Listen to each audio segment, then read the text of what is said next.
All right, guys, we're here. We're here. We're in the Patreon. We slogged through some politics. I hopefully never have to do that again. Didn't feel great. The last one I felt good because I was talking about the stuff that I genuinely care most about, which is matters of the soul, the spirit, relating to other human beings. The politics shit, man, it just sucks. I hate it. But it is part of life. It must be dealt with. Hopefully we have talked to the penis expert guy. That's the thing I really wanted to do today. The longer I talk to that penis guy, the more I'm going to shrink down the political conversation. So in a perfect world, I don't know what's going to happen yet because I'm literally like talking to him after I did this one and then splicing it back in. Total peek under the hood. Hopefully what happened is I get to talk to the penis guy for so long that like political talk is at like 15 minutes maximum because I think it's at like 45 fucking minutes of my dumb ass talking about the election and all that Trump shooting shit.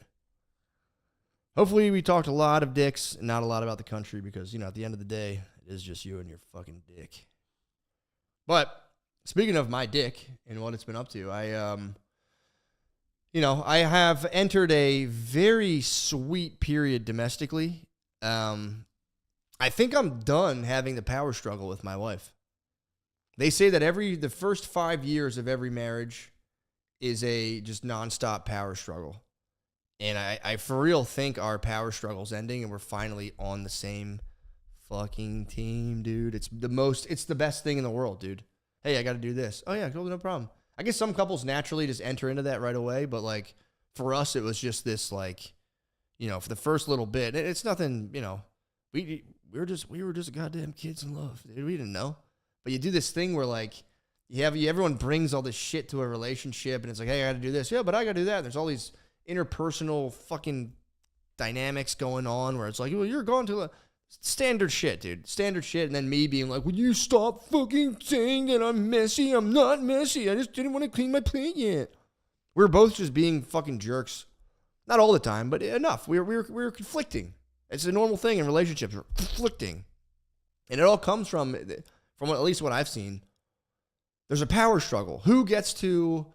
At the end of the day, somebody is going to kind of dictate the state of affairs more than the other person. It is what it is, man. You know what I mean? And here's the thing. I don't relish in the fact. I'm not trying to be like, yeah, you do what I say, bitch. I don't want it to be like that. I want both of us to be free and all that stuff. And, through a lot of hard work and, and when we say hard work in relationships, I'd always be like, what the fuck are you talking about, dude? Whenever I had a girlfriend, I would just like sit at her house and just go like, and then like try to get pussy eventually. That was all I ever did. I had no experience in relating to another human being. Even just to like date. That's like hang out and like go to the movies and like just do that. Like entertain ourselves with But when you're married and you're like shaping the lives of children, of literally the future, the two most, you don't care about anyone more. You have to like have this dynamic with this other person so that like you both have the best life possible and then your kids have the best life possible. And I'll be honest, man, the start was a little rocky. It was a little bit rocky, dude. Nothing, maybe a couple of crazy, but nothing that crazy. I don't know. I'm not going to kiss and tell, dude. I don't know if that applies to kissing and telling. It was a challenge. And we've worked through it, kept the faith in each other, dude. You know how fucking hard that is? When things get real rocky and you're like, you fucking bitch, I don't fucking need this shit. Somehow, some way, I was like, dude, stick it out. And I did, and right now, I swear to God, my home life is sweet. And this might be too much information, and nobody wants to hear about this stuff. But dude, the divorce rate is what is the divorce rate at, Lemaire? 60 fucking %? I think the national average is 60%. So I think it's appropriate to talk about the fact that like, there's conflict. Early on in relationships, there's conflict, and that we're obviously not bound by the same societal expectation of really stick it out. But I'm starting to see I think there is something very, very valuable in like really riding it out. You got those stats for me? 42%. Has it dropped? I think it was at whatever. It's 50-50 shot. I think it dropped. I think it was higher. And also I think it varies regionally. But the fact remains, like there's parts in California, I think it's like 65%. And divorce has dropped. There we go. Hell yeah, dude. I'd like to think I contributed 0.00001% to that. But yeah, it's hard, man. Like you both want to do different things. You both have different visions of life. You both have different tolerance for risk and, this and that. And man, I do want to commend my sweet baby, dude. She picked up, moved to Texas with me and moved our kids. It was a lot, dude. And it was like, we finally hit this point here where it's easy, man. I'm like, what do you need from me today? Here's what I need from you today. We kind of have a little powwow and we just been living our lives, dude. It's been, and if you haven't been in, I can't explain this, dude, but like, if you're in a place in a marriage where there's like a lot of pushback against seemingly minor things, it's like hellish because you're like, why are you doing this to me? But you're also, reversely doing a thing in their experience to them. The power struggle's over, dude. It's just us chilling, helping each other out. We have calendars, we have schedules. I'm like, and if I'm gone for a while, I know she's being stressed out with the kids. It's like, yo, bro, you go chill. I'll pick them up. Like, it's just, we've been working so fucking well together, and I'm proud of myself and her. And I've talked to people about this before, because we did like couples counseling. We did all that shit. And I've heard a lot of people say, especially about couples counseling, it gets branched under like, I don't need fucking therapy, dude. I'm going to die of a heart attack in 5 years. I don't need, like, whatever, man. I hear a lot of dudes just silently stew. They're like, I don't fucking need therapy. When the majority of us are mentally redlined a lot of the time. It's like, bro, you can take some of the pressure off. You really can. You don't have to be, John Wayne, anyone now, if you're a dude who doesn't kiss dudes, you're automatically John Wayne status. Like, that's like just all you have to, like, you could totally go to therapy, dude. Like, cash in on how, nicely gay everything has gotten. You don't have to suffer anymore. You don't have to sit there and white knuckle your life. You can for real find somebody to help you demystify your existence and all the stuff you have to do and all the shit that's kind of spinning you out. So we did couples therapy for a while, and it wasn't always great. There were some times where it was just kind of like, I was like, this is an absolute fucking waste of time. But that's part of the thing. You can still be like, yeah, this isn't for us, and you got to discuss that. Which does, it is nice. Here's the thing. I've heard people say couples therapy, like, oh, if you do couples therapy, you might as well just break up. It's like, yeah, dude, not real. Especially once you have kids, it's like, oh, you're not going to go to couples therapy because you feel like a pussy. Like, you have to do this, especially even for your kids. You got to figure out, you need some outside perspective.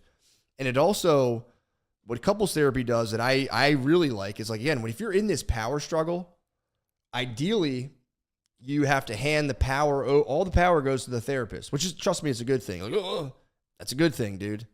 You need to totally get the power out of both of your hands, and then you can sit there and, dude, I mean, there's nothing worse. If you want to get into like the underbelly of like a long-term relationship and really kind of, making things work, big time arguing in a couples. I've literally watched couples therapists I've seen get kind of scared. Like when you're like, okay, this is how we normally fight, and is watching a fucking lady like, oh fuck, this is messed up. Like, this might be too much information, but dude, we had a rocky period. So it's like you're in the couples therapist office, you're just fucking going at each other, like, you're like your fucking mother, and she's like, you fuck you. I don't know, man. I feel like there's a part of you when you get married that's still active. Like, you have your little tadpole tail of like, everything's about me. It's all about me, and it's like, those things, when they do get they get like kind of like twisted up with each other, and they have to both break off. You got to both hook each other unintentionally. All of your bullshit, or a lot of your bullshit, it tangles, it fights, and you wiggle, and you rip the fucking, a huge chunk of each other's egos off. And it's good. I'm telling you, you can be like, you sound like a fucking neutered husband, like, happy wife, happy life. No, dude, I don't ascribe to that. I still tell her the truth out, I don't hold back. I don't like that shit of like, she's the boss. It's like, no, dude, we're both the boss. Obviously, it's like one of those things, like, I'm obviously 51% the boss. She's 49% of the boss. But I swear to God, dude, if you're really, I say this from true experience, and it's nothing to be ashamed about, dude. It's not fucking easy. Like, to just expect and be ashamed of the fact that like you're fighting in a relationship, it's totally normal, dude. You're two human beings with no idea how you got here, linked up. It's charged. You have kids. You love them. You have financial pressures. Obviously, you're going to turn on each other every now and again and freak out. But what I found is, we did the couples therapy.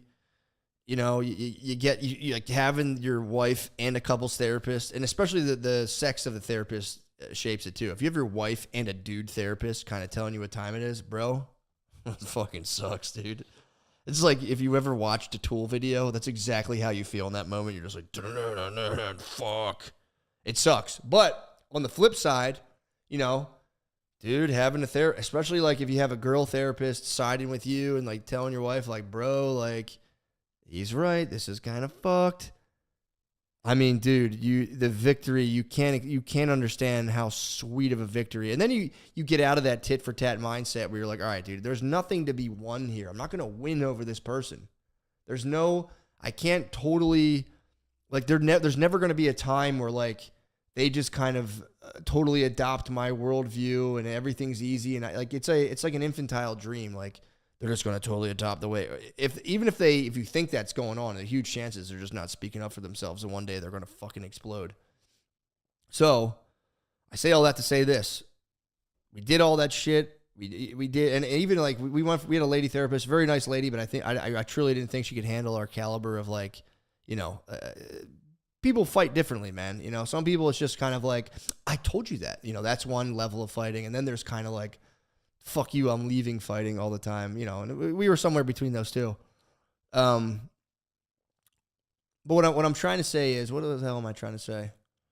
Oh, what I'm trying to say is you like, even when you're like, you get to the point where you're just fucking revved up, your heart's going 120 beats a minute, you're just like, I can't fucking do this anymore. We both hung in there, for ourselves, for the sake of the family. Because we want to keep our family, dude. We want to keep our family together, do what we have to do. And we really did, both of us, dude. We did all this stuff. But you have like these, and maybe if you do it by yourself, God bless you, but we absolutely needed couples therapists. And just to work out, it wasn't even like there was no big things. There was no big betrayals or anything. It was just like, how do we both get through the day, do what we need to do, and not fucking just completely melt down and turn on each other? Because I can speak for myself. I have a huge chunk of my brain still engaged in toddler brain that I've been trying to get out of.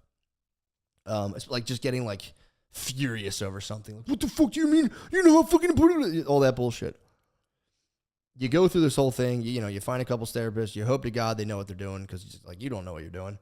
But then after you go for a while, I was able to be like, look, this lady, she's a sweet lady. She's not getting the job done, dude. She's like, I see her, like, she's freezing up. Like, and maybe that was just her tactic, but I'm like, no, we need someone who's going to really be more comfortable with our level of just chaos. So we found another guy. There's this guy who is, dude, he's fantastic. I thought he was honestly fantastic. He helped us out a lot. And he could really, like, when shit got gnarly, he would just, you could tell he's been in the cauldron before. And he was like, yeah, bro, whatever. He's been there before. Like, different people can witness different levels of just weirdness. And my whole point is, what the hell was I going to say? Oh, it was funny because I don't know if this was just in my head, but there was times, especially towards like the end, we got pretty good. Things started working better and better, and it was better and better and better and better. But then there'd still be times when, like, you're doing the therapy talk. You're like, well, when you do that, it makes me feel like, and that stuff does actually work, by the way, because you're not like villainizing the person right away, and they're not like automatically in a hot seat. Because whenever you're like, you know what your fucking problem is? It's just their heart rate goes up 1,000%, and they attack you back, and you freak out. So like, there were times where like we're getting it together. And it really, so much of it is the way you communicate. I swear to God, it sounds, you can say, oh, whatever, I'm not talking like that. Well, hey man, you could join the 47%, or just be in an unhappy marriage and, bum everybody out. It sucks. But, we're learning how to like talk to each other in a way that's a little more respectful, less accusatory. There's also that, it's called the fundamental attribution error, where it's like when you're dealing with a person and you just kind of assume if they're doing something to bother you, you can be like, this is an inherent flaw in their character. This is something that goes to the core of this person, rather than being like, oh, they're just flustered right now because of X, Y, and Z. You can attribute their actions to an internal fixed thing, or just an external thing, like, oh, they had a tough day and this is why they're freaking out. They're actually a good person at their heart, but something bad happened. They're spazzing out. I don't have to like, when I start perceiving this is a bad person, that's when like stuff really falls apart. So either way, my whole point is, towards the end of it, we're like, we're getting pretty good, but we still have our moments when we just like fucking morons, just the way we talk to each other. Just be terrible. There was a thing that like, I don't know if this is in my head, But I'm like, she's talking, we're like hashing out like a conflict. She's saying things, maybe gives me a little bar, but I'm fucking, I'm just waiting like, I'm going to fuck this bitch up. Wait till I get her back. And then, and I'm doing it like, no, I'm totally calm. I'm fucking freaking out inside. I'm like, I can definitely crush her and like I can keep my composure a lot better. But I'm still like inside. I'm just, it's an inferno within me. I'm like, I am going to absolutely dunk on this bitch when it's my turn to talk. So I'm like, and she says a little thing. And, it's like, I don't, honestly, I genuinely don't remember what it is. It's a charged thing. And it's my turn to talk. And I like this guy, I can tell, bro, he's like a guy like in the movie Mission Impossible, just ducking lasers, just moving so eloquently through this space. And then out of nowhere, I'd be like, yeah, she's like her fucking mom. That's all. She's there to the fucking set. And dude, and I remember just watching this guy just after he spent so much time cooling out the situation, building little bridges between us, just me just kicking it over like a toddler, knocking over blocks, and just looking at him through a computer screen and look at me going, dude, what the fuck are you doing? That was kind of a nice moment to be like, oh, this guy really cares and he's actually trying to help us. And I am truly being a dickhead. And I got to just be like, oh, I'm sorry, but like, there's nothing worse, dude. When you're in the couples counseling session, your babe scoots away from you. You got to be like, no, come on, babe. I'm sorry. But God damn it, an era of peace is upon us, man. It's beautiful. It's beautiful. Now, honestly, I will say, look, I never stop reading about stuff to help just make my life easier and better. And I truly do like just kind of putting that stuff out in the world. And you can kind of be a hard ass about it and be like, I don't care about that shit. Hey, man, I truly wish you all the best. And if you truly don't need any of this shit, God bless you. It's young brothers like me that absolutely do need it. So, it's just something I'm interested in and I like to talk about. But one of the things that I really like, I pick up different books here and there.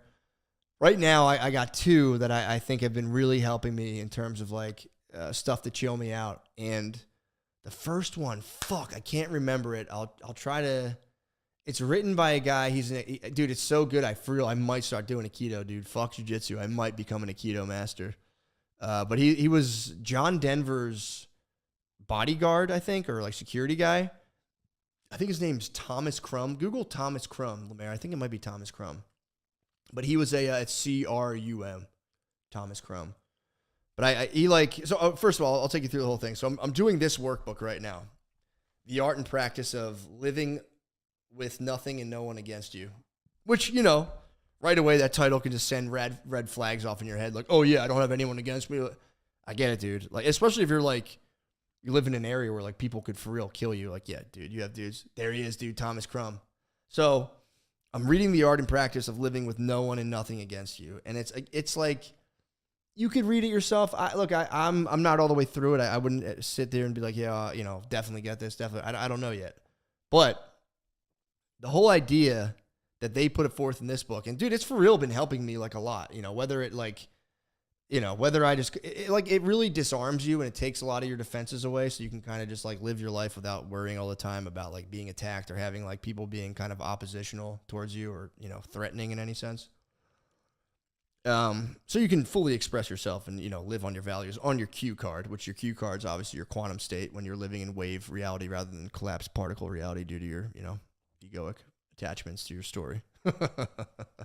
But I have been doing a little thing from this book, and the whole idea is that everyone was sent here to do something. We were sent here to do a specific thing and to do it as well as possible.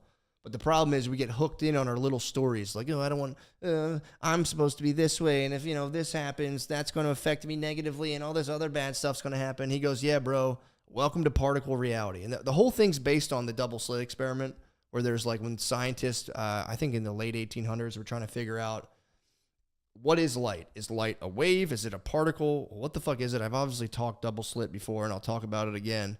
So they did the double slit experiment where they shot light through a box with, slits, and they were like, we'll see how it hits the back of the box, and it'll be able to tell us, I guess, I don't know what kind of fucking sick-ass magnifying glass they have, or whatever the thing's called. What the fuck's that thing called again? Magnoscope.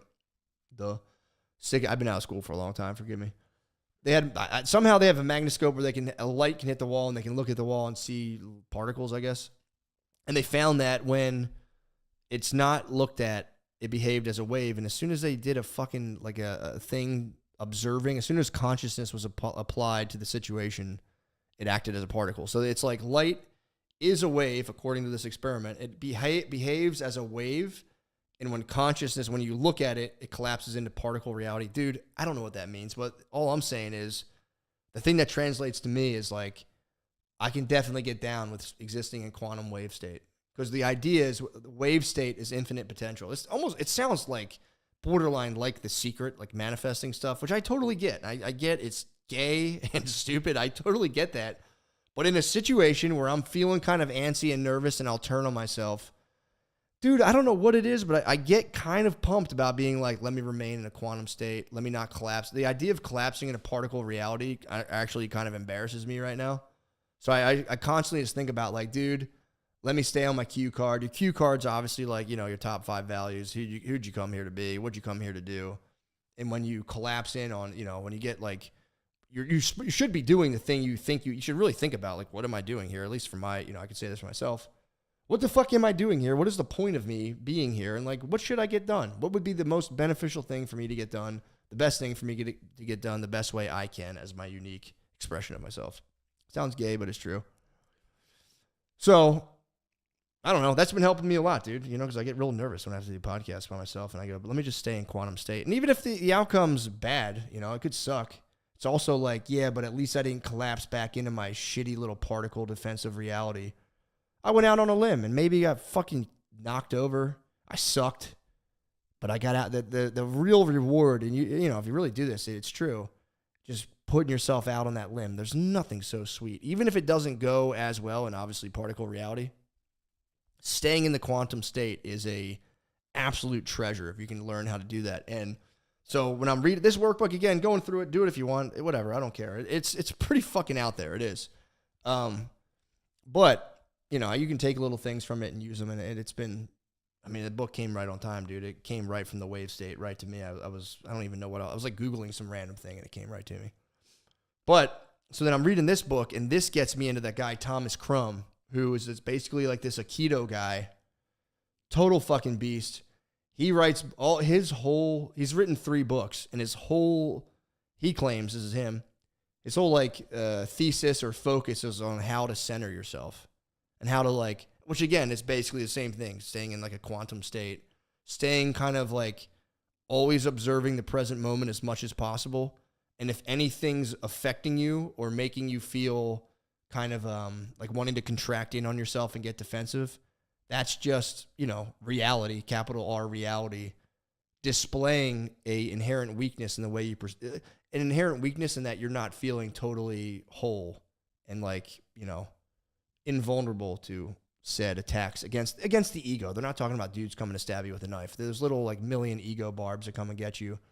Anything that's causing you discomfort, if you can stay in the quantum state and just observe it, it's just the universe mirroring to you a weakness that needs to be accepted and kind of reflected upon. And obviously, you shouldn't be knocked out of the Q state. If you're knocked out of wave reality, you can stay in the particle state and just just be a nasty little crab to yourself and others. And again, I get it, dude. I trust me, brother. They call me Sebastian, bro. I'm there a lot. I'm down there constantly in crab state. But so yeah, that's something I like to talk about. Check out Thomas Crum's books. They're super easy to read. At least the one. I'm almost done it. I did it very quickly. Check that out. Get centered, dude. It's like I'm telling you, man. I sound like a fucking broken record, but it's like I talked about all the Trump stuff, which, had to be done, obviously, dude. I want to get some of that Trump money. No. God damn, I got to stop saying it. Nobody laughs, by the way. I did that joke at the Noble Bomb Show, and it was just all... Noble Bomb Show fucking ruled, by the way.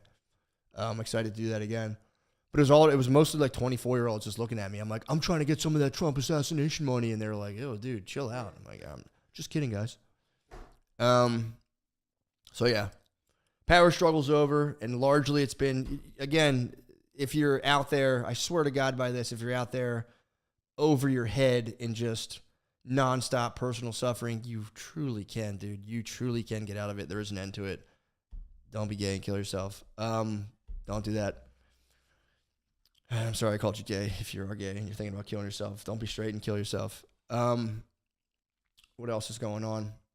My kids have asked me, they've been asking me about death now, which is something I wasn't ready for. Thank God I'm in a quantum state.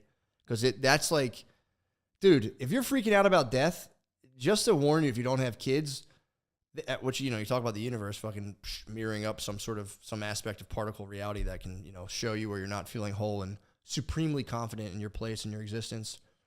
Dude, my kids have been hammering me about death. And, like, it's fucking brutal, dude. Like, my 4-year-old, what they do is they check out your like, my parents are like, yo, why is Pop old? I'm like, I don't know. He's, like, fucking 65 years old. He's exposed himself to just basically carcinogens all day long for fucking 50 years.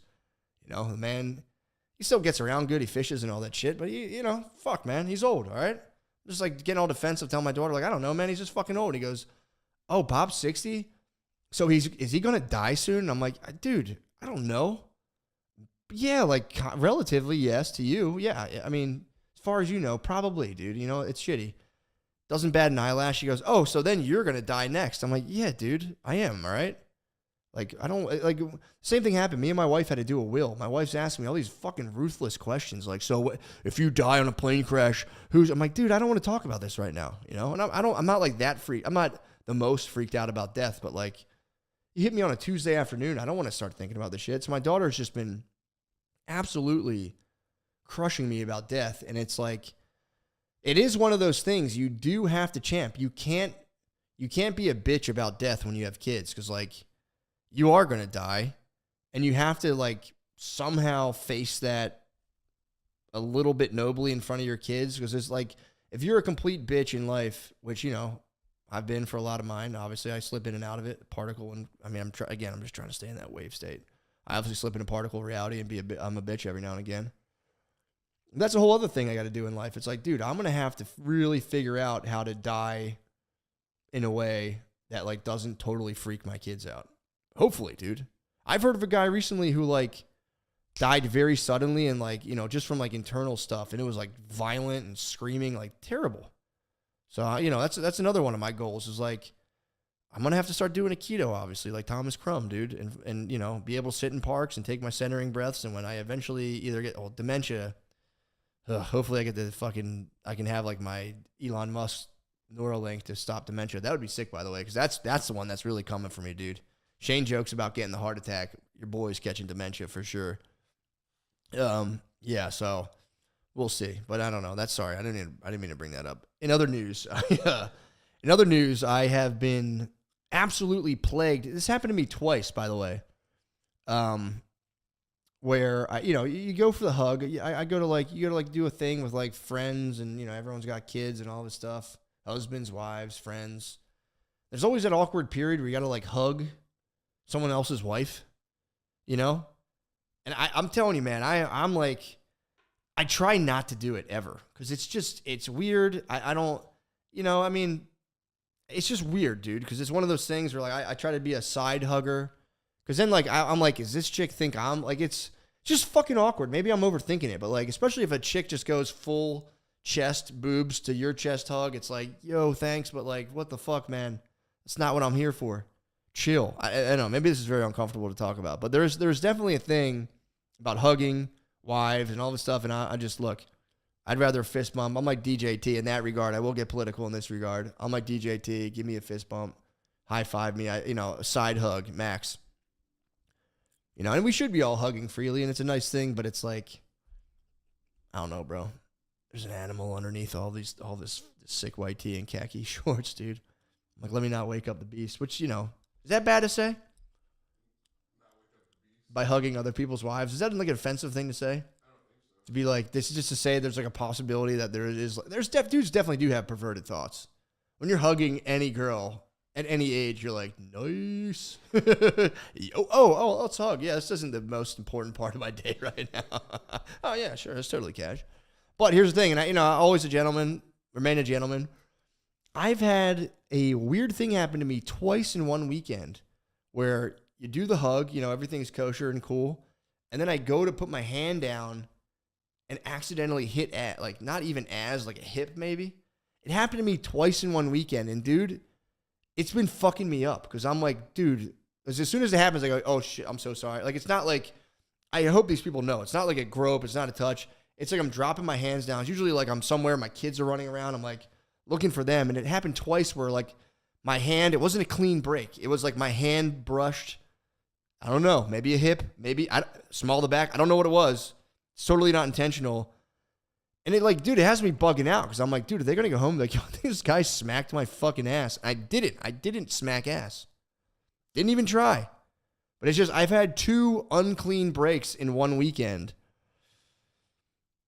And dude, I'm going to be like, now I'm going to be like purely fucking robot arms now. Cause I'm like, dude, how did I don't know if I'm just not paying attention. I'm tired. My dismount's fucked up, dude. And then to make it worse, one of them, I thought it'd be funny. Like we're somewhere with like, you know, families, kids. And one of the kids was just standing in the absolute most G'd up position with his hand down his pants. Which is funny. It's a funny thing. Would that be weird if I pointed that out to you?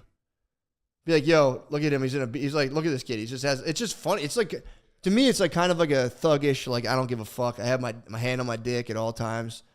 It's just funny to see a fucking 4-year-old do this. And this doesn't lend a lot of credence to me not being a pedophile. I think it's funny. And I pointed it out to a lady. I was like, yo, look, he's got it. I was like, yo, look at that kid over there. I was like, hilarious. And they were just like, okay. Gave me nothing. Like, all right, dude, how about you fucking chill? Like, it's funny. So I pointed out the kid had his hand on his bird, and I had 2 unclean dismounts in one weekend. I'm like, bro, it's over for me, dude. They're going to watch this solo podcast. Go, I know that guy. He's a fucking pedophile, and he smacked my ass. Oh, he smacked my ass, too. Bam, I'm fucked. I'm fried. Just going for a clean fucking dismount. Maybe I'm overthinking it too much, and that's why I'm fucking, I got to just start hugging, like, I don't know. 2 unclean dismounts, dude. It's enough to sink a man, dude. Which, I didn't even, what the fuck is that? I'm sorry, I have my notes. I saw this little thing. It has nothing to do with what the fuck I'm talking about. But it's a good thing to talk about either way. The question itself, and I'll explain where I came to this, but it's like, the question is, and I'll float it to you. How much of your joy comes from internal sources, just you getting pumped on yourself, you know, grateful for being alive, etc., all the stuff that's in your life, and how much of the joy comes from external sources, like, you know, if I get this will be sick, if we get it, you know, which isn't, I'm not saying that's bad. Like, dude, if you get some land or like a bigger house, that shit does rule. To be like, I don't even care. Okay, fair enough. That's good for you. That's what's up. But like getting like room for like kids to play in, or just like a bigger, more appealing spread in a safer neighborhood, it rules. So I don't want to act like I'm putting one above the other. You know, I think one's obviously vastly neglected. It's, you know, like cultivating inner joy just on the sheer, you know, basis of being alive. But, you know, I'm not going to turn my nose up either and be like, you care about your house. Like, no, that shit fucking matters and it rules. If I have, dude, I can't fit a fire pit. I have a little backyard, dude. I want, you know, and it's like, I like my house. A little backyard is a trade-off we made. It's like, I'm trying to figure out a place where I can grow blackberries and have a fire pit. And it's like, dude, I don't think I could do that. Or if I could cram it in, but then it's like the blackberries are going to taste smoky. Like that's how wine works. If there's forest fires that year, the wine tastes smoky. I don't know if you guys know that. Pay attention, dude. But so I asked myself that question because I was reading the Glenn Lowry book, his memoir. I'm all about memoirs right now. Reading his memoir, and he seemed to have this little system with himself where like anytime he got something like an external achievement, he would like then use that to justify the fact that he should cheat on his wife and get some pussy on the side. And like, you know, he talks about he's very open about all this stuff, which I always commend. I love when dudes just like bear, you know, the more thorny aspects of their souls and just like the shitty stuff they did, rather than, you know, all we hear about all day is like on social media, like I'm a perfect person and I'm this and I'm that. Like for the most part, it's a veneer, it's bullshit. It's like, yeah, dude, let me hear about you smoking crack and cheating on your wife in 1988, dude. That's the stuff, you know, you can learn from that. But the thing that was so interesting to me was like every time like he would do something good, and he had this thing in his head where he was like, dude, I'm getting tapped for like a cabinet position in the White House in the Reagan administration.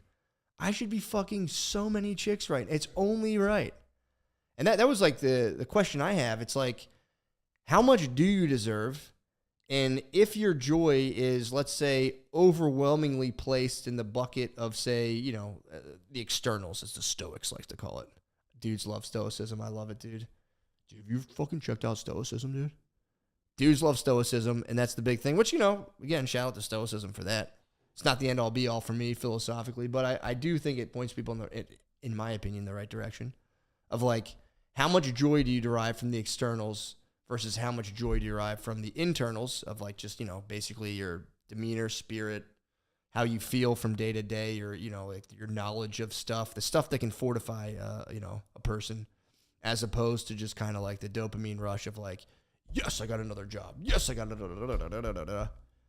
And that's a question I've been asking myself. I go, how much do you deserve? It's not like deserve. Like, you can get what you can literally kind of do whatever you want for the most part. Well, to an extent, like, we can all agree Martin Shkreli, when he, like, patented, I don't know what it was, like an AIDS or cancer medication. Was it AIDS or cancer? AIDS. He got that AIDS patent. And it's like, you can say we live in a free market. He totally, he capitalized on a business opportunity. But then the public consensus was like, bro, you're a piece of shit. Don't do that, And it's like, yeah, it's totally fair to look at that and go, oh, yeah, that's kind of gross.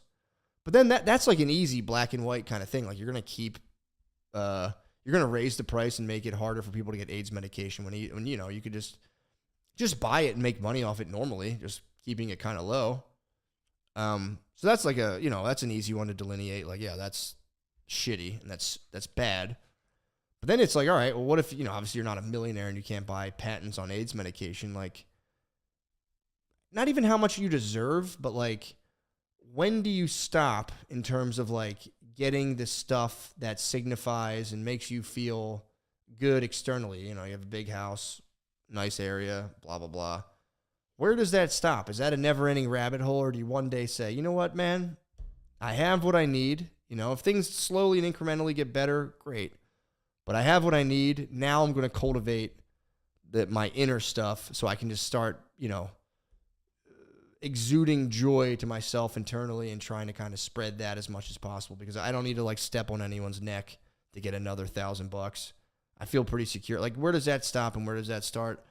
Honestly, I don't have an answer to that question. That's just a question I've been ruminating. That's something that's been flipping through my head. And I don't know. I think it's something to think about, Solo podcast. Hello. Hello, it's just me. Sometimes you just get a question. That's all. God damn it, man. Thank you guys so much for being here, dude. It's so cool you guys are here with me right now. This feels so much better than talking about politics. You guys have no idea. But let's see. I'll get the fuck out of here soon. But I have, oh boy. I was talking to I have a cousin here down in Texas way. He's a young man. He's a strapping young man. And I got to hang out with him recently. It was really nice, man. I went over to his house, chilled out. This part of my family grew up in Texas. I grew up obviously in Pennsylvania, but, like, I've been seeing them more and more now that I'm down here. So I went and chilled with the young bro. And we were just chatting it up, dude, how things are going, what he's up to. And it's fun. It's fun for me to just watch, as a man, like, let's say, like, relatively fresh out of college and, whole life ahead of him. It's like, it's energizing. He'd be like, oh yeah, dude, I remember that. That's kind of sick, dude. You get out. It's just like, you get to do, like, it's like you get to do all the adult stuff you wanted to do when you were a kid, and you're still youthful. So you can, like, you're not burdened with great responsibilities. I think it's a very, very fun time of your life that I think gets increasingly darker and darker until you, like, freak out when you're 30. But that early period of the early 20s in your life, man, it is truly fun. That I think, hopefully, for me personally, just, like, became like a living nightmare eventually, as you realize, the tactics you're applying to your life are just horrible and, whatever, not really serving, not even yourself really. But, and he's not, obviously, we're different people. He's a good kid. I'm, but there's something to that where it's like, you don't know. You're just out there. You're young. Everything's fucking exciting. Like, you just go out and fuck, man. It's so fun. Every night you're like, what's going to happen? I know exactly what's going to happen every night. I'm going to go home and eat dinner. My coffee's going to wear off around 4 p.m. I'm going to play puzzles and flashcards with my kids. And and I love it. There's a piece to it, but there's also like, dude, when you're 22 and it's Saturday night and you have like 5 beers in you, talk about a fucking quantum state, dude. You are truly in you're quantum in particle reality. I don't want to fry your guys' brains. Obviously read the fucking Art of Practice of Living with No One and Nothing Against You. But the world's still, like, the future is totally unwritten. It's very fun. But, and it was fun. It was fun to hang out and talk. But then he started talking about, we were talking about like vape cartridges. And I didn't realize he had his hands on vape cartridges in high school. That's how young this man is. And I was like, yeah, first of all, I felt a pang of guilt because I used to sell vape cartridges. And for sure, a lot of those got into, I never sold them to I want to tell you guys should say I'm a pedophile. You can't say I knowingly sold any vape cartridges to high schoolers. But if you do sell weed, there are people who kind of like will be crushing it like at a lightning fast level. Like, the average person, you hit them with a quarter pound of weed, and maybe a week or two. There's some dudes you give a quarter pound of weed to, and like in like 2 days it's gone. You go, brother, what did you do with this? And then later you find out, like, oh, dude, he's selling it to high schoolers. And you're like, oh shit, dude, stop it. But either way, I was like, and I think I did have. I'm trying to recall if I ever ran into that situation. I think I've heard of people like after the fact, like, yeah, he was selling to high schoolers, and be like, fucking god damn it, that motherfucker. Luckily, thank God, I was like weed, which, not the best thing in the world. But the vape carts, I was like, oh my God, dude, I forgot. Like, that was like towards the end of selling weed when it was kind of like just becoming this weird fucking like confusing thing, and prices were dropping, and like, but then these vape cartridges came into play. I'm like, what the fuck are these things? He had them in high school, which is crazy. The thing that made me laugh is he was like, he was saying him and his friends. First of all, you can when you have vape cartridges in high school, you can just get high as fuck in your room, no problem. Like, dude, to get high in your room when I was a kid was a major accomplishment. You got to like smoke weed and blow it through a paper towel with a Febreze thing out of a window, and then hope to God, like if my parents smelled burning weed at all, it would have been like, dude, it would have been apocalyptic. Like some people, I knew people who got caught and their parents would be like, really? Dude, it would have been like a SWAT team breaking into my room, thrown on the floor. It would have been awful. So I lived in like mortal fear of like I would be with people that would smoke weed in their rooms, and I'd be like, bro, you're out of your fucking mind. But people would get away, like in their basement too. Like I was like, all right, pop up the storm door. I was like a little more comfortable with that. It's not like if it was an unfinished basement too, like, But my cousin's telling me, he's like, bro, like, yeah, dude, we would just go into like my friend's room, and they used to call it the new dimension, where as high schoolers, they would just fucking, and nobody smokes weed harder than, like, the way you smoke weed in high school and college it's for real insane. Like, you get as high as fucking possible. You don't know like the limits. You don't even know what could happen. You're like, this is just sweet. So they would get a vape cartridge between them. And the beginning, the vape cartridges were just dirty, dude. They were disgusting. I was like, I used to have ones that had like a candle. They had like a nylon candle wick inside of them. It's gross, dude. They were made with like vegetable glycerin, like MCT oil, shit you're not supposed to breathe in. But he was saying they would do a thing called the new dimension, where they would all take a vape cartridge and just, you're hitting this thing like a crack pipe, passing it back and forth while you're blasting like dubstep or some sort of tunes. And you just keep rocking with this thing, almost like DMT, until you just physically are unable to smoke it anymore. And he said they would just like, they would all get into the new dimension. I don't know why. It made me laugh so hard to think about just like what that meant for to be in, like, dude, if I had vape cartridges in high school, I'd probably be on heroin right now. I would have been high all of the time. Because the problem with like not smoke, it was like I would smell like it. So I had to be really careful about how I did it, all that stuff. It made me for real like think about kids who are in their early 20s and be like, damn, dude, I didn't even think about that. You got hit with the internet and just 24/7 to praising Jah and blazing up. And I'm like, I don't know. It makes me look at, I forget the generation gap, Gen Z or whatever the fuck they're called, and be like, damn, bro, I never thought about that. You guys had, obviously, from birth to now, high-speed internet, pornography, and vape cartridges.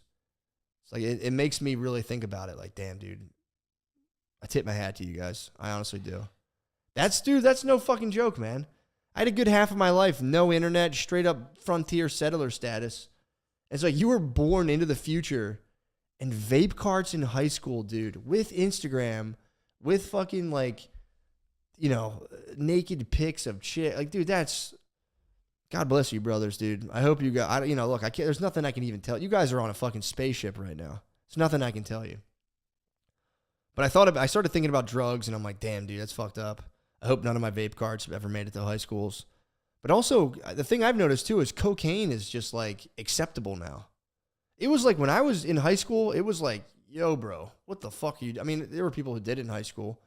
But now, like, there's memes. It's just like the same way there was like Harold and Kumar stoner culture. There's coke culture now, where there's memes like when your boy gets the bag and you see your boy with the bag you went fit half and half on, and he has a girl, and it's just a guy like, no. It's like, dude, there's coke memes now.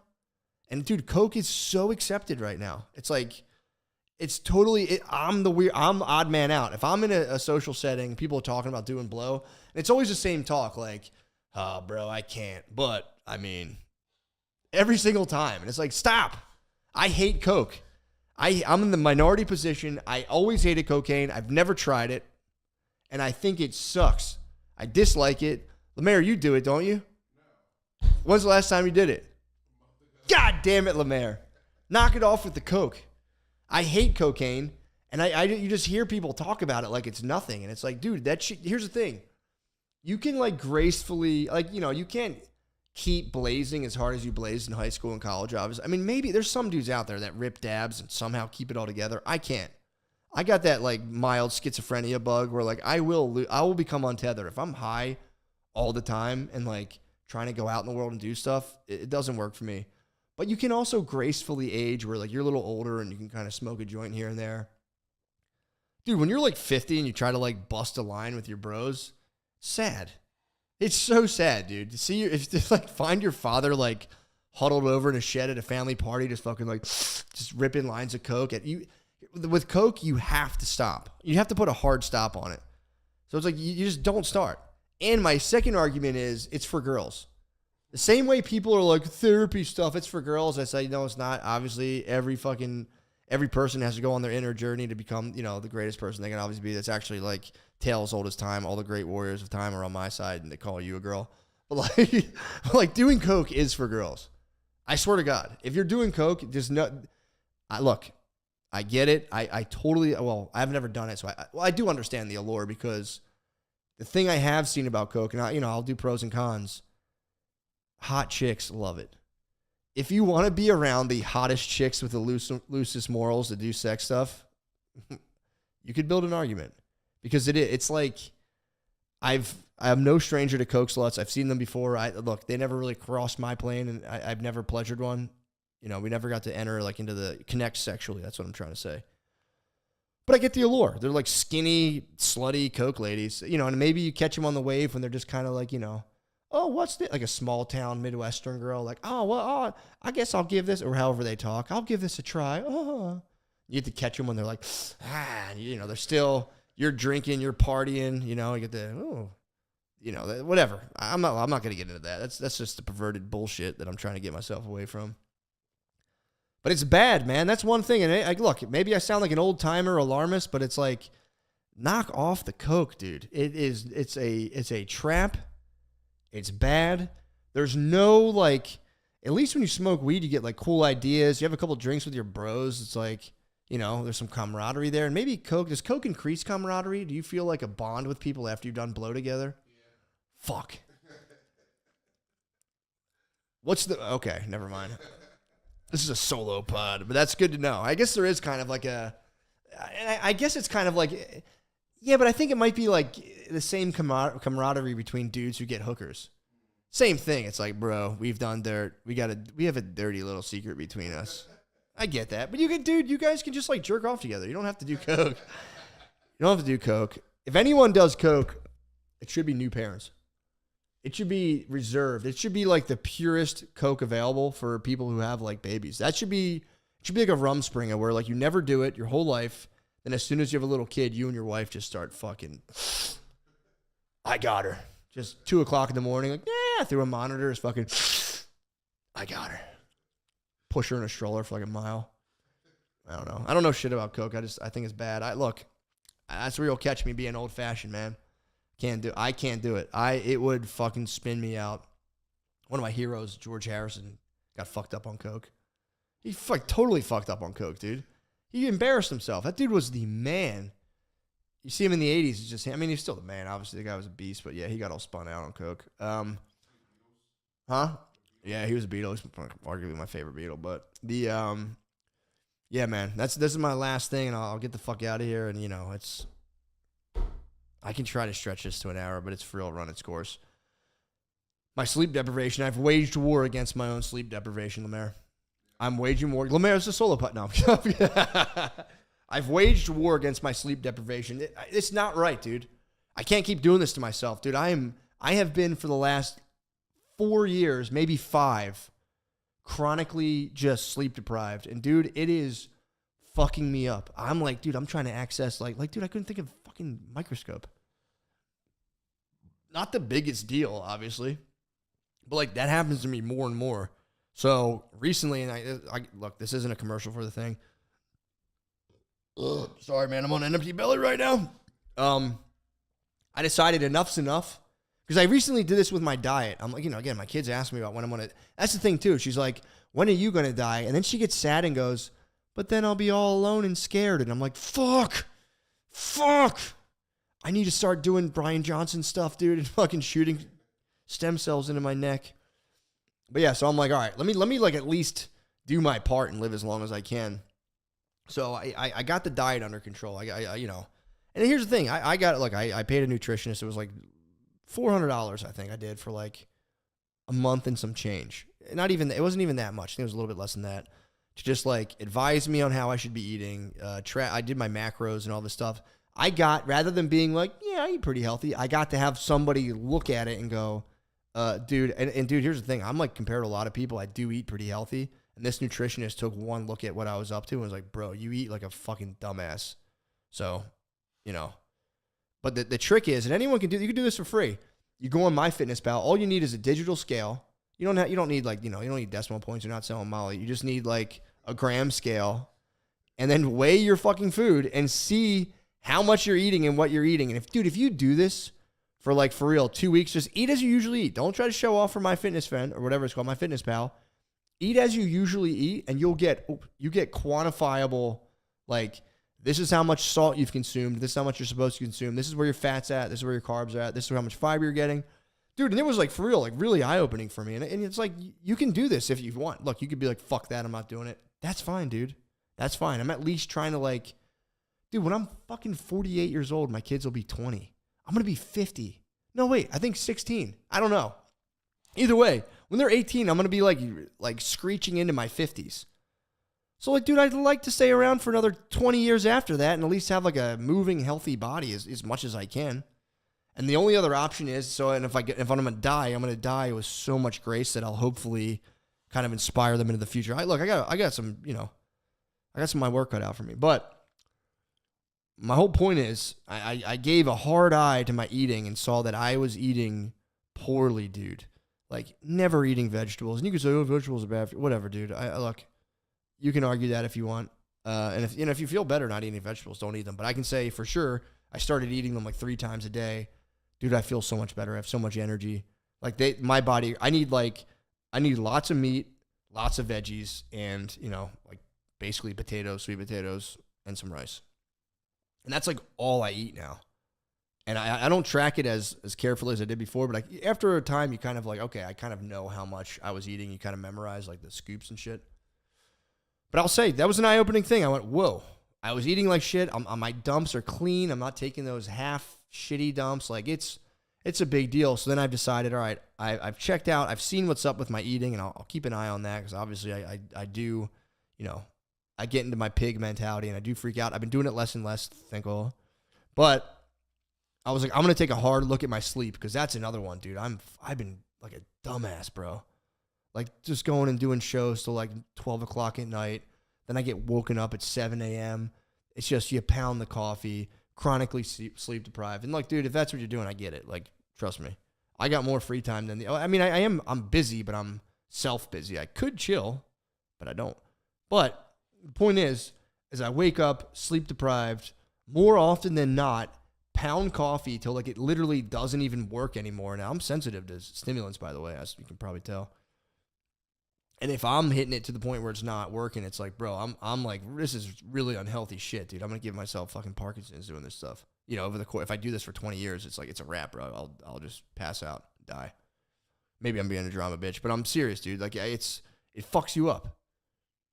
So all that, you know, long story short, God damn it, I'm really trying to get to this. Fucking, I do like getting to the hour mark.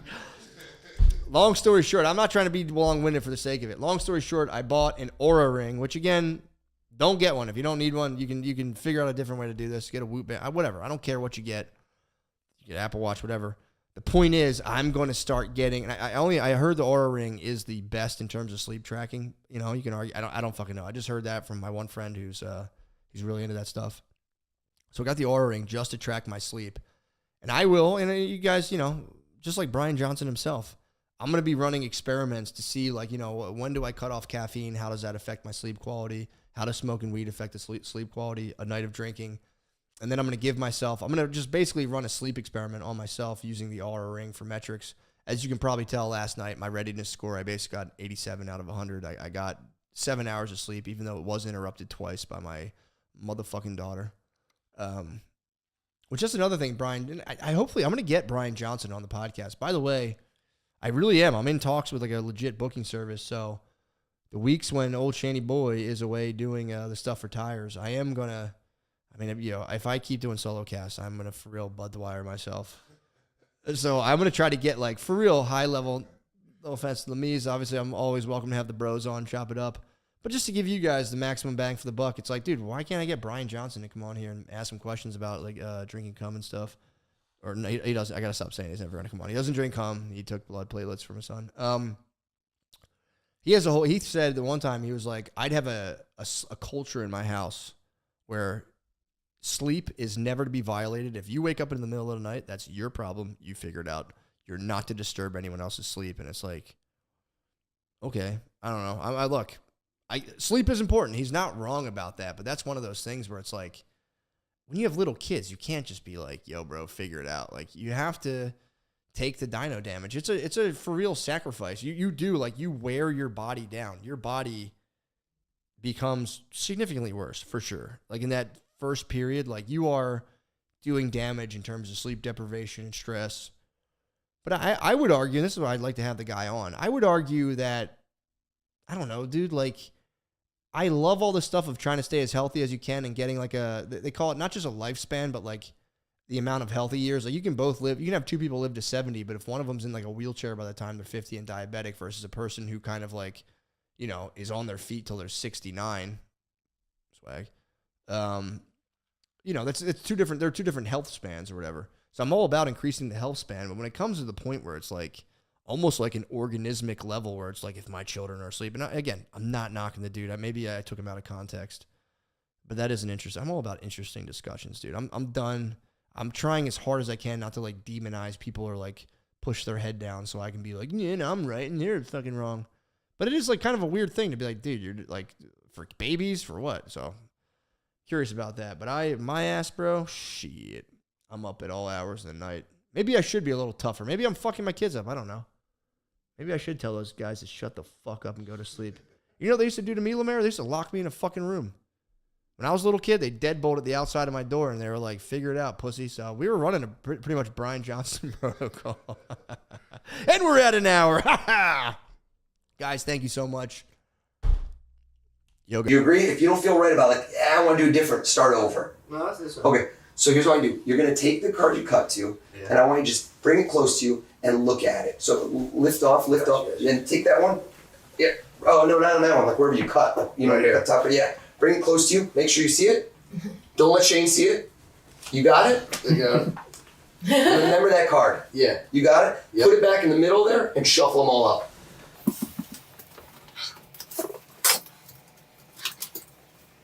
Some rough shuffling here, Matt. Yeah, clearly.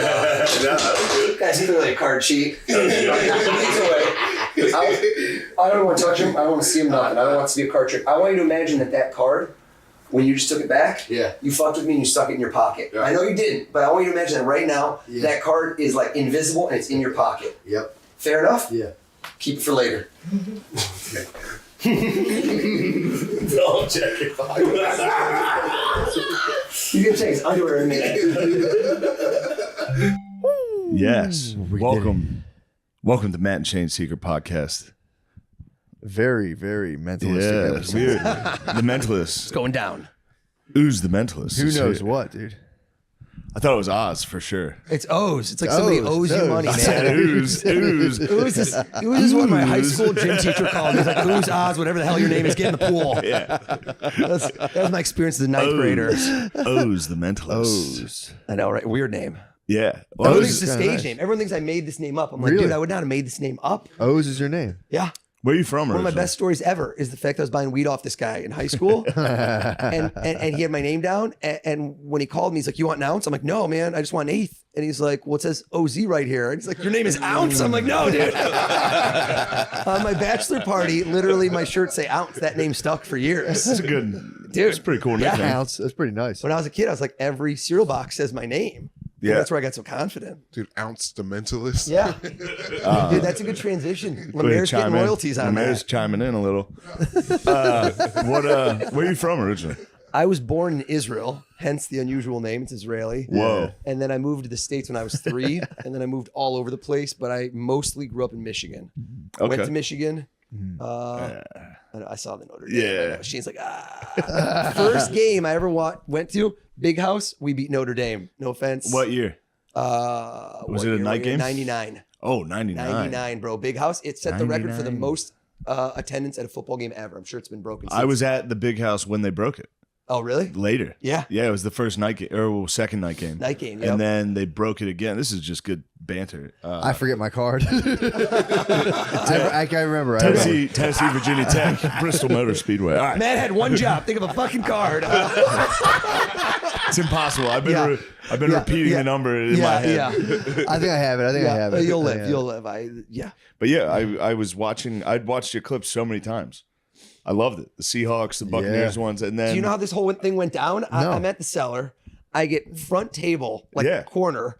I see Shane crush it. It was a fun night out. It was like a boys' night. I haven't seen my buddies in forever. These college guys all went to Michigan with me. We get hammered. I'm like you. I've got a bunch of kids, and I'm like going out pretty strong that night. Hurt the next morning, and I text Shane. And Are your Shane, kids also mentalists? They're not yet. It's not genetic. 6'4", we'll see. They're young. My daughter can read my mind. She gets whatever she wants, man. But dude, I just write to Shane because this set was like, I felt bad because I don't know if I want to say this stuff here, but like Ryan Hamilton, I've seen him do his set before with the hitting the bus thing, and he crushed with it. Yeah, and you it's so crushed good. it so hard that he took the wind out of the room, man. He comes up there and bombs because you just, like, my chest was still hurting. My chest was hurting. And I was like, this poor guy, I was telling my buddies, I'm like, dude, this guy's normally, not about you, about him. Like, this is so funny about getting hit by the bus, but nobody can even recover. And Thank I'm you. like called a I'm a berry. comic groupie, man. You know how rock stars want to be movie stars want to be rock stars? I wish I was a comedian. mentalists want to be comics. Not all of them. I'm a comedian who wants to be a mentalist. I wish I was a fucking mentalist. I know. But well, thank you very much. And yeah, Dude. Ryan Hamilton getting hit by a bus is one of the. Dude, it's amazing. So fucking funny. No, I've been there before. I went there with my wife. We were dying. We were in stitches. So it's a tribute to you. The fact that Thank he you. bombed after you. Dowdy Bob, but I'll never forget. I've been at the cellar. I used to live in the Village, and I used to go to the cellar once a week, man. This is when there was no cover charge. I'm like showing my age here. I'm 40. But dude, we would go to the cellar once or twice a week, every week. And I one time saw Mike Vecchione Yes. go up right after. Dude, it's gonna kill me. I can't remember this right, but it was either Chris Rock or Jerry Seinfeld because it was a drop in, and dude, Vecchione crushed it so hard that you forgot that Chris Rock was on before him, and I was wasted. Again, running theme at the cellar, 2 drink minimum, and then keep going. I go into the bathroom, and that's the tightest bathroom maybe in the world. Yeah. Literally, like I could hold your dick like from right here. it's very And dude, you'd be shocked. Yeah, I don't think you could get it from with your arms, your arm length on just my with body. my mind. You might Just not with be my able to get mind. it. It's just with my mind. Dude, I start talking to Mike Vecchione. It's the most uncomfortable thing ever, I'm sure, for him, because some drunk assholes next to him, like chatting, telling him how great he was while That's both the of our best. dicks are out. He's like, please stop talking to me. I'm like, dude, Yeah. you killed it. He's like, let's not talk right now. We're both peeing. But I'll never forget. Vecchione's unbelievable. Dude. That does help though when somebody like that big and famous goes before you. Except that it The was whole weird for him room's that I was very- talking to him while peeing. Yes, I think that that is was, it offset the uncomfortable. kindness. Yeah, but that helps sometimes when somebody like Chris Rock goes before you. The whole room's happy. Right. When you So guys then when were you go peeing- on, they're like, "Oh, this is we had the And there's time no of our life." expectation. Right. There's no Lemaire, what was that you were trying to? I was gonna say when you guys are peeing, were you thinking? Were you like, oh, you're? I think you thinking that you're uncomfortable. Yeah, I was didn't take a mind reader for that. It's gonna be tough to read his mind. He's a fucking idiot. I'm sorry, Lemaire. You're the butter dog. The dog with the butter. I like how Matt's so uncomfortable. I told him when I walked in, I'm like, dude, think of a card. He's like, I don't even know what it is anymore. This guy, I know it. I got it. This guy had one job. I'm It's like, in my head. Can you pick any Ketosis. card in the deck in your brain? Ketosis. It's in my head. I got it. It's right there.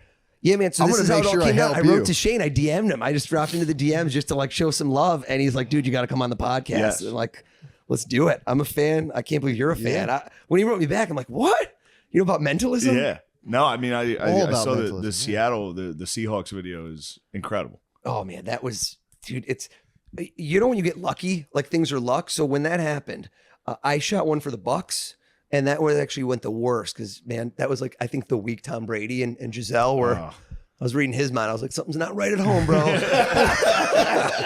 and then I went and we did the Ravens, which were awesome. Yeah. And Lamar, you know how it works at most of these organizations. The quarterback, when they're the star, they kind of call the shots behind Yeah. the scenes. You can't like tell them get the quarterback on stage. You know, Brady does what Brady wants. And Lamar was trying to sneak out because I think he was scared of me. I thought he thought there was some like dark magic going on. He got scared, Well, man. we'll be the judge of that. Yeah, I'm still not convinced you're not the devil. Yeah. And so You're Lamar the scariest thing a black person possibly encountered, dude. You're a mystical Jew, dude.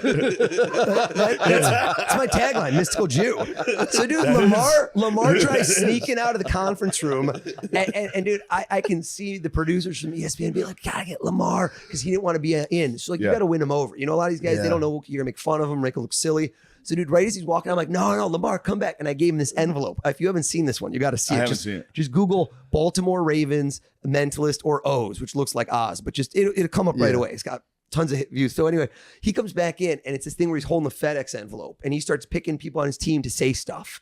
And I'm like, imagine you go to Super Bowl this year, which didn't happen, but sorry. And I'm like, who are you going to play? And I'm like, Lamar, what's the score going to be? And tell us who's going to be the halftime act show. and all this Yeah. stuff, dude. And I don't want to spoil it, but dude, Sure. it was bananas. And at the end of that clip, I'm talking, 75 grown men, all of them like hugging me. I had a high five down the line. Like I just won the Super Bowl on the way Yeah. out.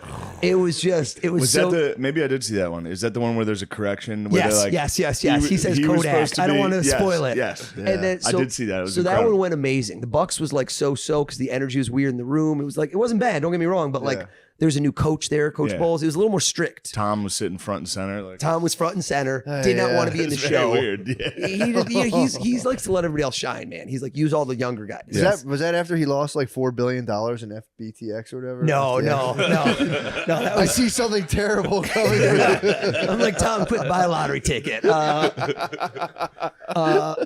And so then we go to the Seahawks, man. We were on a hot streak. We did these every 2 days with ESPN. And we get to the Seahawks. Wait, do you want to hear this stuff? I was a saw it. boring It was story. awesome. And so the way it works is you got to mic people up, Yeah. right? It's not set up. Everyone's like, oh, it's fake, it's staged. Dude, nothing's staged. I can't bribe Lamar Jackson, who's got $250 million to pretend to help me out. You know, True. he'll be like, screw you. So we get in there and we're in the morning at the Seahawks and we're supposed to mic up a couple of guys like DK Metcalf. They try to get some of their stars in because good for the team, it's good for me. And dude, we get in there and I'm supposed to go on stage at like 9 a.m. And I talked to Coach Carroll, sweet guy. I love that guy. And it's like 8:45, 8:50. We're like, dude, where's the guys we got to mic up? Because we're in a huge room. If they're not mic'd up, sorry, I'm blowing up here. If we're not mic'd up, I can't we're not gonna be able to hear them. And so I get the first guy to walk in to get mic'd up at like 8:53 and just tell them, yo, man, you got to sit in the front row. You got to just so we have some positioning for production value. Right. And I hear this. O's. I hear people banging. Like this room is shaking like an earthquake.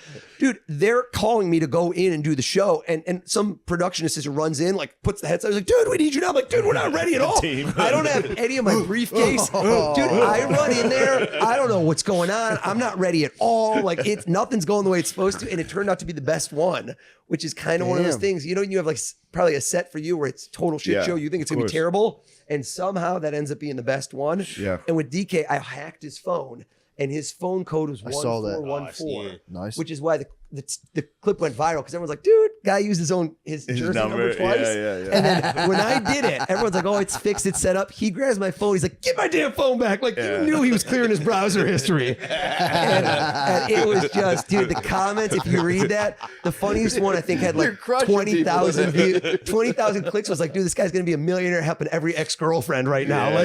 Like get that PIN code.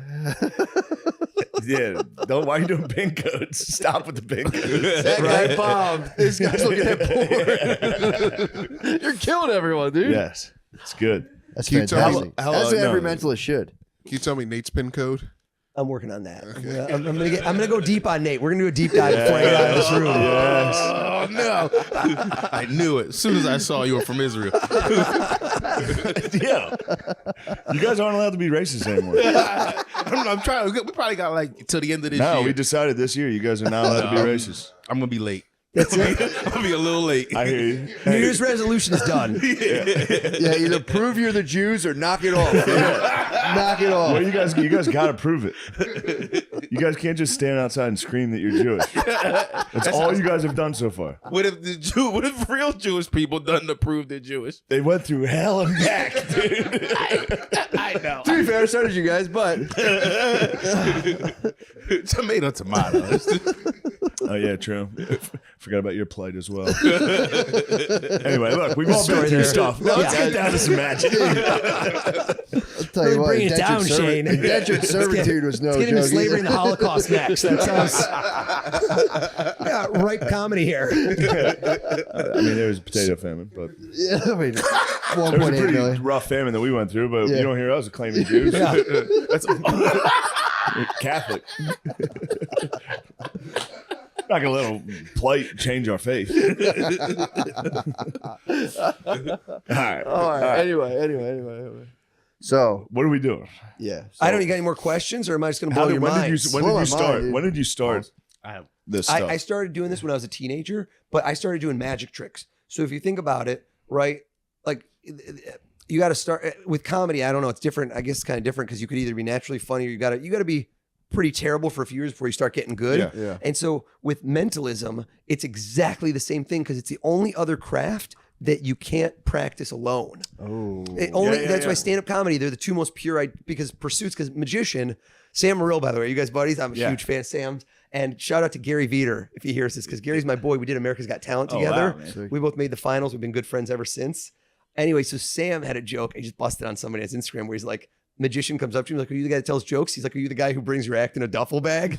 And which is so true. So I used to be that guy. And what mentalism is once you get better and better at magic, like at a certain point, like a card trick, like Matt, if I told you here, take a deck of cards, pick one out, take one out, right? What if I don't even need the cards anymore? And I could just be like, what card would he just pick in his head? And so you start getting rid of props. So now I can go do a show and I don't need anything. I could show up, fly somewhere and do a show for 5,000 people with nothing because I'm the show, right? It's kind of like you. The only thing I might need is maybe a marker and something to write with for visuals, but I don't need props. Well, That's kind of nuts. I show up here with nothing. I don't understand. So I started doing this when I was 13. How'd you make the transition from the tricks to the mentalism? So I did this. I did this all throughout high school and college, kind of to pay for college. This was like my side hustle because my folks moved back to Israel. They got divorced, and I was like, somebody's got to pay for college. It's me. Yeah. So I was doing magic on the side, which actually made it a lot less fun. When you got to suddenly do stuff because you got to get paid, and you're like 17, it's not as fun. So, And So then- you're like a stripper, but with magic. Yeah. During COVID, I was literally like a you just webcam have a girl, job. but with magic. you paid Like for both college. stay on, fortunately, because nobody wants to pay for this. So you paid your way through doing the tricks. Yup. And then I worked on Wall Street. That was like my whole shtick when I was on America's Got Talent. Is like this guy quit Wall Street to be a mentalist, and that's why I became kind of like the Wall Street mentalist. And now I do primarily corporate events. Nice. That's You ran kinda- some marathons too, right? Yeah, I run marathons, ultra marathons. You did your research. You're not This the guy- only Mayor one. did it. Last year, I got most press in my life was for running. Not even doing this. I ran around Central Park more times in a day than anyone ever has in history. I ran 116 miles in 18 hours, and I got a 2-page full spread and a cover on the New York Times. Thing went ballistic Jesus. viral. Yeah, it was Jeez, nuts. man. And I raised a bunch of money for Ukraine at the time, so it was Oh, like nice. Nice. That's 116 grand, 116 miles. That's nice. It was feel good win-win. Yeah, good. Ultimate. Yeah, man. that's awesome, dude. And then, of course, the main reason was to get girls when I was a teenager. Is there any other reason? I was No. going to ask you, can you use mentalism to be a better love maker? Oof, Like that's a kind of question like for Mel my wife, Gibson and and she'll what probably women give a want. hard no on that. Good question. I guess Yeah, I you kind of could. hear all the stuff they wish you were doing. You're like, Yeah. Yeah. Like, she's wishing this was longer than 2 minutes right now. Really, I usually get less. Yeah. Name of who I you wish wish this was here. quicker. It's a strong 2 minutes. Yeah. I wish this was 1 minute. Yeah. 2 yeah, is I'm sorry. agony. What women That's- want? Like, it'd be nice if you hit that actual spot inside of me. And you're like, shut up, get in there. I'm trying so hard to reach it. I'm gonna dislocate my hips. That's like my favorite meme is the one with the basketball and the 2 balls. Are you familiar with that one? No. You've never seen this one? No. There's 2 balls that are stuck at the top of the hoop. Oh, I And then understand there's- it now. And the 2 balls, then she goes, when she says goes deeper, but you're already balls deep. You've never seen that? I'm assuming this is not a PG-13 podcast, right? No. No. We're going to town here. Yes, we're we going are. down, bro. We're allowed to say whatever we want. Literally. You know what? Almost. How about this? How about this? Let's start easy. Yeah. You've been struggling with this. I walked in here, and I said to you, imagine, right? We had like a deck of cards. I don't want to use a deck of cards. Mm-hmm. I told you, picture as if we don't know if it's a full deck. God knows if I'm playing with the full deck. Yeah. And I told you, you take and you imagine you put one card in your pocket. There's not really a card in your pocket, right? It's more of like a pantomime, but you have like an invisible card in your pocket right now, Yeah. in your mind, right? You don't actually have anything in your pocket, For sure. right? I don't think so, man. Well, this guy's about to reach into his underwear. It's about to get weird. Wait, Shane, here's card. what I do. I got a- Here's what I do. Shane, is there a way? I don't know if I can No do this because I cards, no can't hold cards. the mic for this. Yeah. Can You can- you? Go Will you ahead. hold the mic and will you hold Matt's mic for a No sec? cards in my pocket. You ready? And do this. Here's what I do. I want to get something to write on. Stay right there. I'm gonna get a pad of paper. Hold tight. Hold tight. No cards. No cards. Nothing. Let me see if I got something to write on. All right. I'm getting a bad feeling about Bam. this. All right. Matt, do me a favor. Hold out your hands. Wedding ring. These guys, they look clean. Turn them over. Flip them over. They smell weirdly like lemon verbena. What kind of moisturizer do you use? Turn your hands back down and do this separate. Give yourself a little room. And here's where this gets interesting. Shane, if you were to, do you know what card he's thinking of? Do you have any idea? No. Okay, watch this. Here's what I'm gonna do. I'm gonna write down red. You know what? Marker's dead. I'll get another marker. Hold on. Do this. Close your hands tight, like a fist. Close your hand tight. No, don't worry about it. I'll get one. Okay. Point to either one of his hands. You decide. That one, I want you to open it up, and I want you to imagine you reach into your pocket right now. Imagine you reach in your pocket, bro. Do it for real. Please. Imagine you reach in your pocket, and you take out that card, and it's invisible, right? It's not real. And I want you to hold it up right here like this so everybody can see. And now, look at the card and look at me. And just think of it. Now watch his face. You ready for this? I was going to show indicators, red or black. Watch me. Think red or black, red or black. Hearts, diamonds, clubs, spades. Eyes flinched over, didn't blink, but you saw him. The card's red, am I right? Yes. And then I said hearts, diamonds, clubs, spades, and I was watching you, and you got tense. It's a diamond, isn't it? and here we go. You ready for the craziest part? Ace, 2, 3, 4, 5, 6, 7, 8, 9, 10, Jack, Queen, King. Ace, 2, 3, 4, 5, 6, 7, 8, 9, 10, Jack, Queen, King. I'm gonna take that card out of your hands. Invisible. You could have done any card in your pocket. Get rid of that hand. No, this one hold tight. This one hold tight. And you know what's crazy is I'm looking at the card. I'm looking at you, and I saw the flinch. I turn it around. I think it's a 6 of diamonds, isn't it?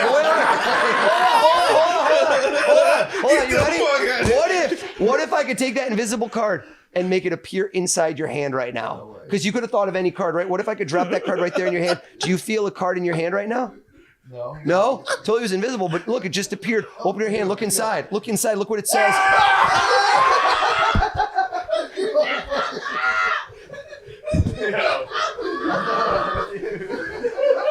What the fuck?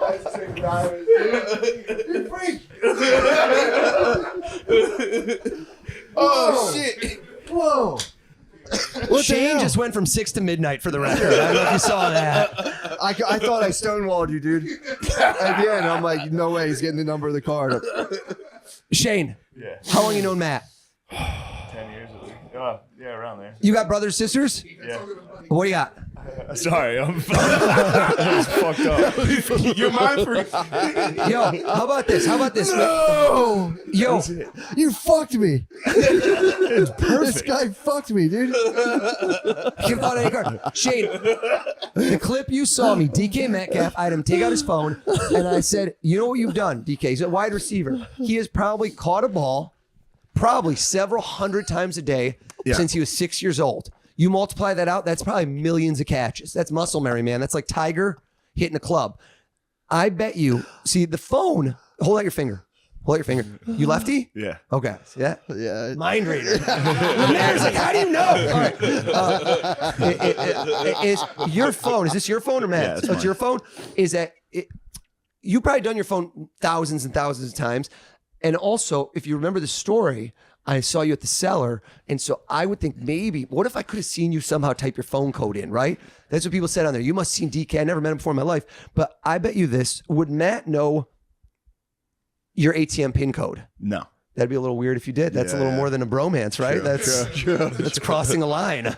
Keys to the kingdom. Is there anybody you can think of that might know that information about you? No. Okay, hold out your finger, and here's what I want you to do. Imagine that the code is 1, 2, 3, or like the PIN pad is 1, 2, 3, 4, 5, 6, 7, 8, 9, 0. That's what's at the bank. Yeah. And I want you in your mind to imagine that you type the first Don't number. give away my fucking Okay. Imagine you type in the first number. Imagine you doing it right now. Okay. Yeah.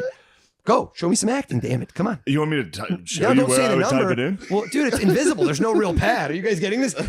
Nate, if I goes like this, do you know what number I just hit? No. There's 1, nothing 2, there. 3, 4, 5, 6, 7, 8, 9. 6 for sure. Yeah, yeah. All right.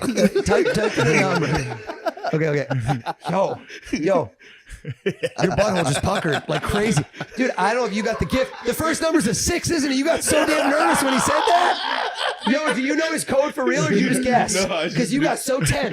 Yo, that was nuts, man. I wasn't even trying to reveal yet. Nick, you get an assist on that one. You have to change it. I have to call all the banks. We might be juiced. Hold up, gang. I'm gonna write down a 6 because that was crazy. I wasn't even doing a reveal yet. All right, 6.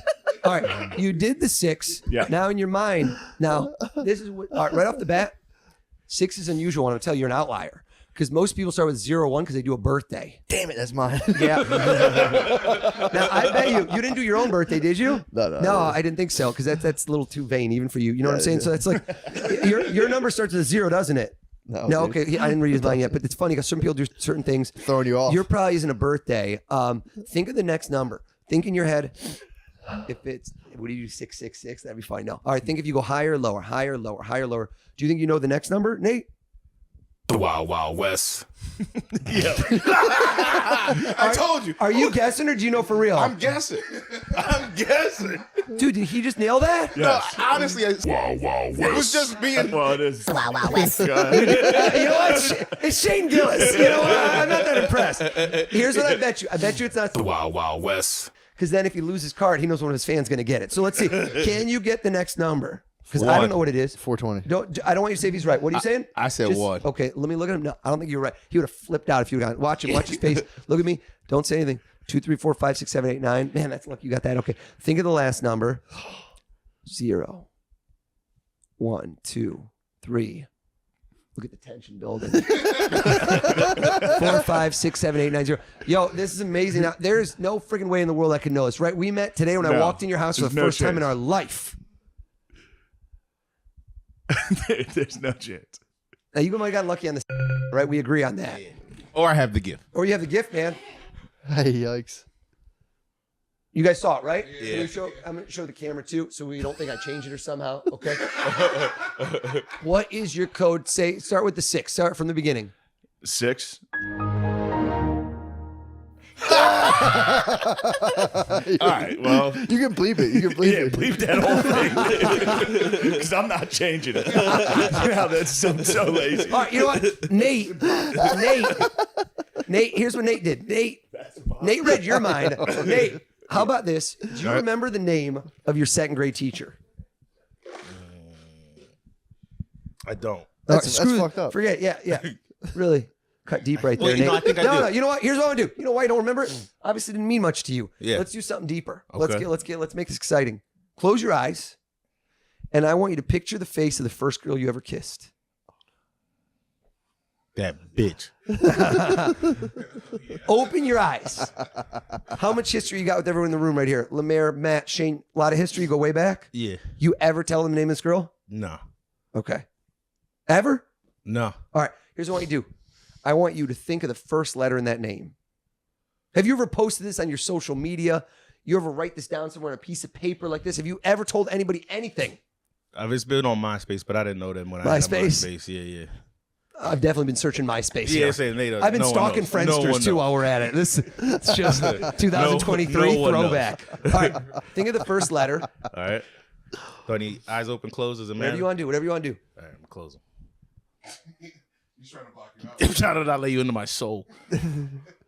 Now, you know when you say a vowel, like a name like Oscar or Andrew, right? A-E-I-O-U. You have to open your mouth. You have to open your mouth to say a vowel. You have to watch me say E. Try to say E without opening your mouth. Can't do it. Can't do it. And here's what you did. Your mouth stayed closed. The name does not start with a vowel, does it? No. No, I didn't think so because you were watching. You were trying to do something with your lips. And man, open your eyes. His glasses are Pick steaming any up. letter. Pick any letter in this person's first name. I want you to mix up the letters. Uh-huh. And then grab a letter out of the middle and just think of that letter. Just grab one. You got it? I got it. Look at me. T. Do you think of a T? Yes. What the fuck? Yes. Nate, you're fucking weak, dude.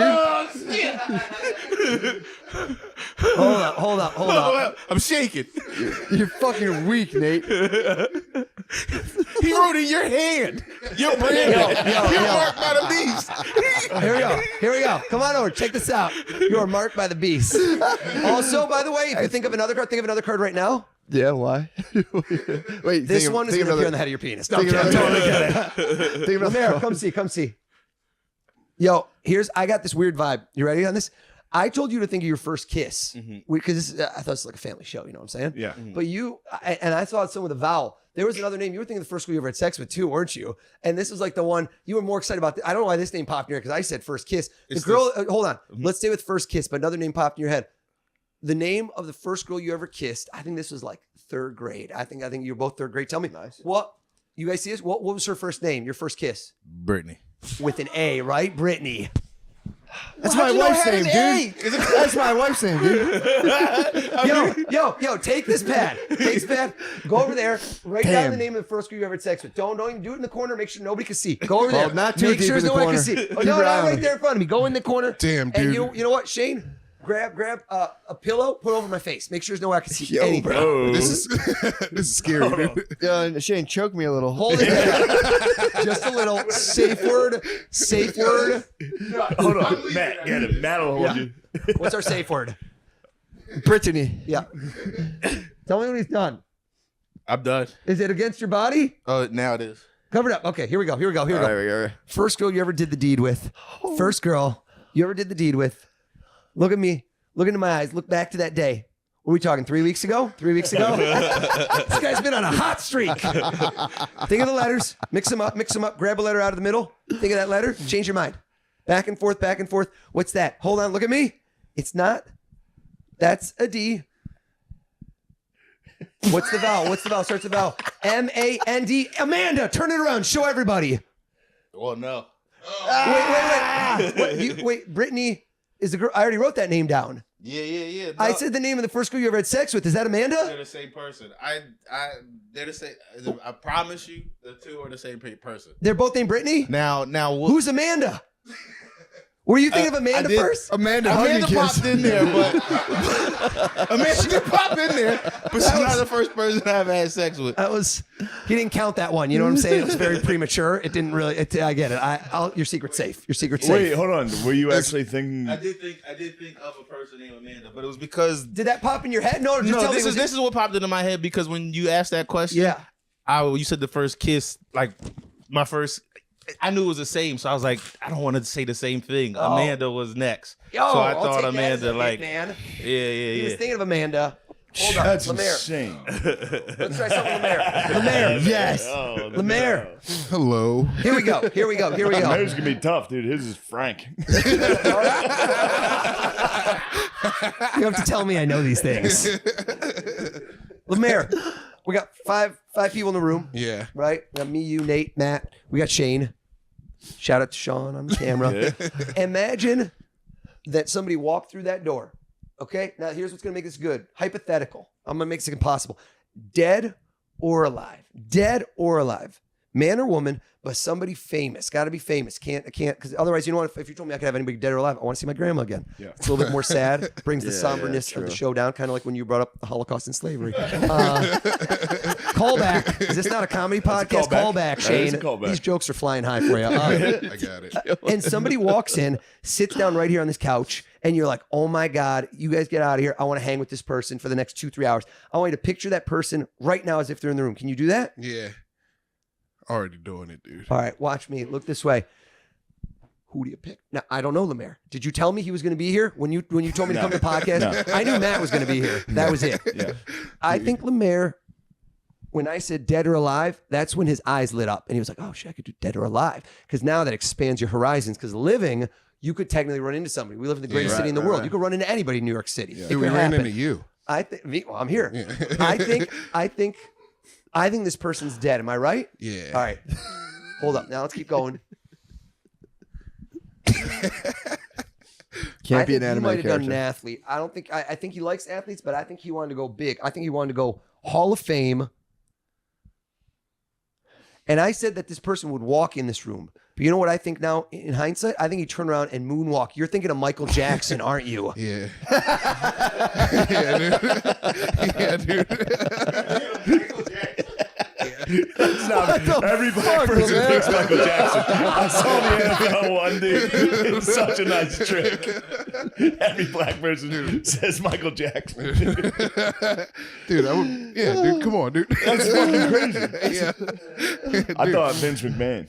Oh, he's alive. I know, but that was. Yeah, you're right. But he's an easy one to guess. Michael Jackson's.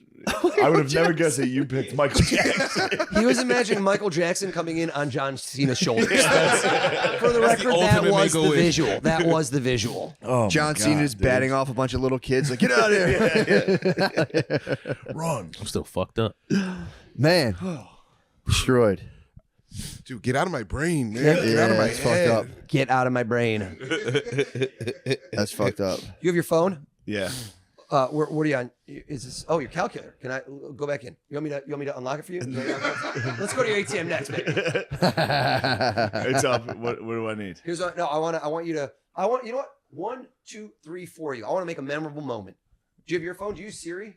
No, not really. Does anybody use Siri anymore? Am I the only one? Let me grab your phone. Here's what you do. I want you to add up a number. I like how he keeps looking. He's like, don't go to the photos. Don't go to the photos. Here's what I do. I want you to add up a number. Okay? Add up a number.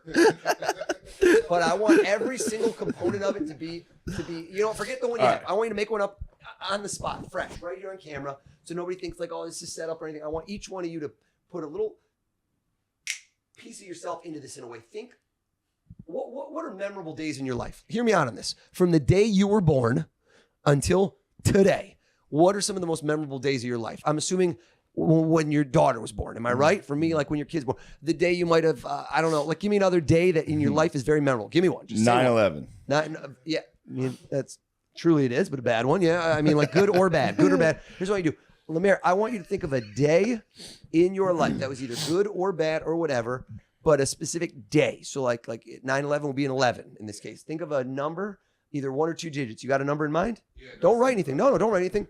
Can we use your calculator? Yeah. Type that number in. Just the 1 or 2 digits. Type it in, please. You don't have to say it out loud. You got it? Hand it to Nate. Nate, here's what I do.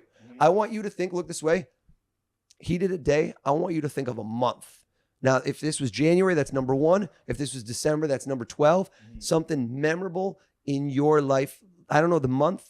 We don't need the day, but a month. Have you got a month in mind? Yeah. Do this. Hit plus and type in the month. Don't hit equal, though. We're going to add some more stuff in. All right. You got it? Yeah. Matt, don't let me put thoughts in your head. Yep, You heard me say your daughter's born. Now he's like, oh, she knows stuff. I want you to think we did month, day, and now a year. Gotcha. Okay? And a year. And I want you to also think of a year. Okay. You got it? And a year. It's got to be a year that's, well, no, I'm going to do something different for you. You know what? You got a year in mind? Mm-hmm. Okay. Stonewall Matt. And for you, you know what? Let's do this. When you were growing up as a kid, did you have do this. Hit plus. And do this. Stop. Mm-hmm. Do the 2-digit year. So if this was like 97, do 97. Gotcha. If it was 2004, do 4. You get it? Yep. So it's probably a 2-digit number or 1-digit number. You did that? You said if there's a 0, you Yeah, put a then 0 do like, for? if it's like Okay. 07, just do +7. Gotcha. Feel me? Go on. And now a Yep. year in your life that was meaningful. And You then gotta- plus? No, don't hit plus yet. You got just Ah. like that. A year in your life that's meaningful. Like 1995 or 2006 or whatever it is. You got it? And do this. Look at me. I want you to hit multiply. And now type in your year. Did Notre Dame win championships in know, 1995 and yeah. 2006? Did you do it? And now hit equals. This has got to be, even if everyone lowballed it, it's probably like over 10,000. Is it over 10,000 or no? Yes. Is it? It's not over 1 million, is it? No. Unless you did like 99. I don't know. Whatever. So anyway, do you have Siri on your phone? Yeah. Or who has Siri where we can like I got ask Siri. Siri a question? I guess, sir. Yeah, I guess. Matt loves Siri. That's not true. Turn up the volume on it. See if you can get Siri to talk into the mic. Like it's an insult. Hey, Siri. I might have disabled this, actually. She doesn't talk. No, Let me see. I don't want to use my phone. People There say we it's a go. trick. Let's use yours. Hey, Siri. Hi there. There you go. She talks dirty. That doesn't count as porn, right? That doesn't count as porn. Did my due diligence. Heard you guys on Rogan. Yeah. This guy's like, I just think of things in my mind. I'm like, how do you do that? Turn up the volume. Turn up the volume. It's all the way up. It's all the way up? Yep. Okay. Can we come over here with the mic and the thing? What do I do to hit Siri a question? Okay. Dude, remember what I said to you guys? How do you make a memorable moment? Really memorable moment, right? How do I make this a memorable day out of every day? Since the day you were born until the day, how do I make this one you'll never forget? What did you did a day, you did a month, you did a year, and you did, I don't know, something else in your life. What did it all multiply or add up to? What did you get? 12,830. 12,830. Does that mean anything to you? 12,830. Does that mean something to you? To you? It's not a pin code. It's not like a zip code or nothing. Okay. Go back in. 12,830. Can you bring the mic a little closer? Hi, Siri. I don't have an answer for that. Is there something else I can help with?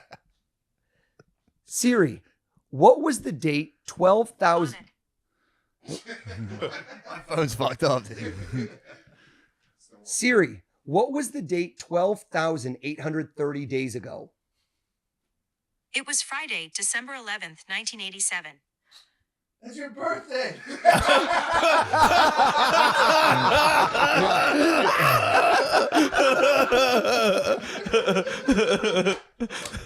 I picked 1992 for the blizzard of 92. Oh my god. What the fuck? I picked the blizzard of 92. I can't I believe picked that. 2020. I was like, that was a pretty good year, I think. I almost picked 2022. Oh. Oh. Wow. That just happened. Yeah. What was the problem again? Divided by, how did you even do that? What was the math? The Whatever you total guys all number? had, I times it by whatever year I wanted. That's fucked up. That's Yeah. fucked up. We've all been mentalist. You're mentalized. That's fucked We've been up. mentalized. Lemir's so dude. shook he can't even speak anymore. That was actually pretty clear for him. He's just getting sharper. So if I would have Unbelievable. picked 2019. What if I did? What if I had picked 2020? Because I was Well, going obviously, to. look, I was going to pick We can go 2020. through this whole rigmarole. I was going to pick 2020. I said, no, I'm going to give him. He doesn't know I love the Blizzard of 92. Those are 19. No, I love it. He did. And you're thinking two numbers. 2020 and No, yeah. no, hold on. Look at me. You were thinking two numbers that were the same. It's like when he did it, 3 and 3. Were you thinking of 3 and 3? I don't know. You just said 2020, and I saw in your head 3-3. Did that make sense? I don't know. Okay. No. No. But no, 2020 and 92. Okay. But maybe. Why'd you do 3-3 also? That was weird. He thought of number 3-3. Oh. Do you think of 3320? I don't know why you just did that. Is that your code? You just thought 33. I just read your mind, dude. You were thinking 33. I was going to do 432. Oh, okay. Oh, nice. But it wasn't what you doing. Oh, I had a 3 in there. You're right. I did have another 3. You almost cracked me. bro, That was awesome. that's weird. Yeah, how did you perfect Brittany this? was impossible. Yeah, That's with crazy. the A. with an the A, I mean, too. the card, That was bullshit. it was all impossible. That was bullshit, dude. Michael Jackson. The truth comes out, Nate. You're with Matt's wife. This is I got know. real weird. Your first kiss, dude. Ugh. There's gonna be words when we get back to Philly. Yeah, I was trying to block the facial twitches too. When you were going through the numbers, I was going like totally stonewalled. Block the facial. Wild West. That was fucked up. You saw Shane, and you're like, Shane's amateur hour over here. Wild West. Let's just repeat that a few times. So that, Oh yeah. so that Sean can't edit this out. There's going to be some Easter eggs in there. Yeah, it was pretty unbelievable. That was pretty awesome. Yeah, I'm in shock. That was pretty awesome. Hey, Matt, go. Oh, you want to get that? Go. 4 NFL teams, 2 conference championship Whoa. games, and only a few more shots to win big on the playoffs with DraftKings Sportsbook, an official sports betting partner of the NFL. Counting down to Super Bowl 57, new customers can bet just $5 and get 200 in free bets instantly. Do you have any picks? I like the birds. Me too. Not a new customer? You can still get some action with stepped up same game parlays. Take your shot at even bigger NFL payout. At an even bigger NFL payout and boost your winnings with each leg you add up to 100%. Download the DraftKings Sportsbook app now and use promo code DRENCHED. New customers can bet $5 in the conference championships and get 200 in free bets instantly. Only at DraftKings Sportsbook with promo code DRENCHED.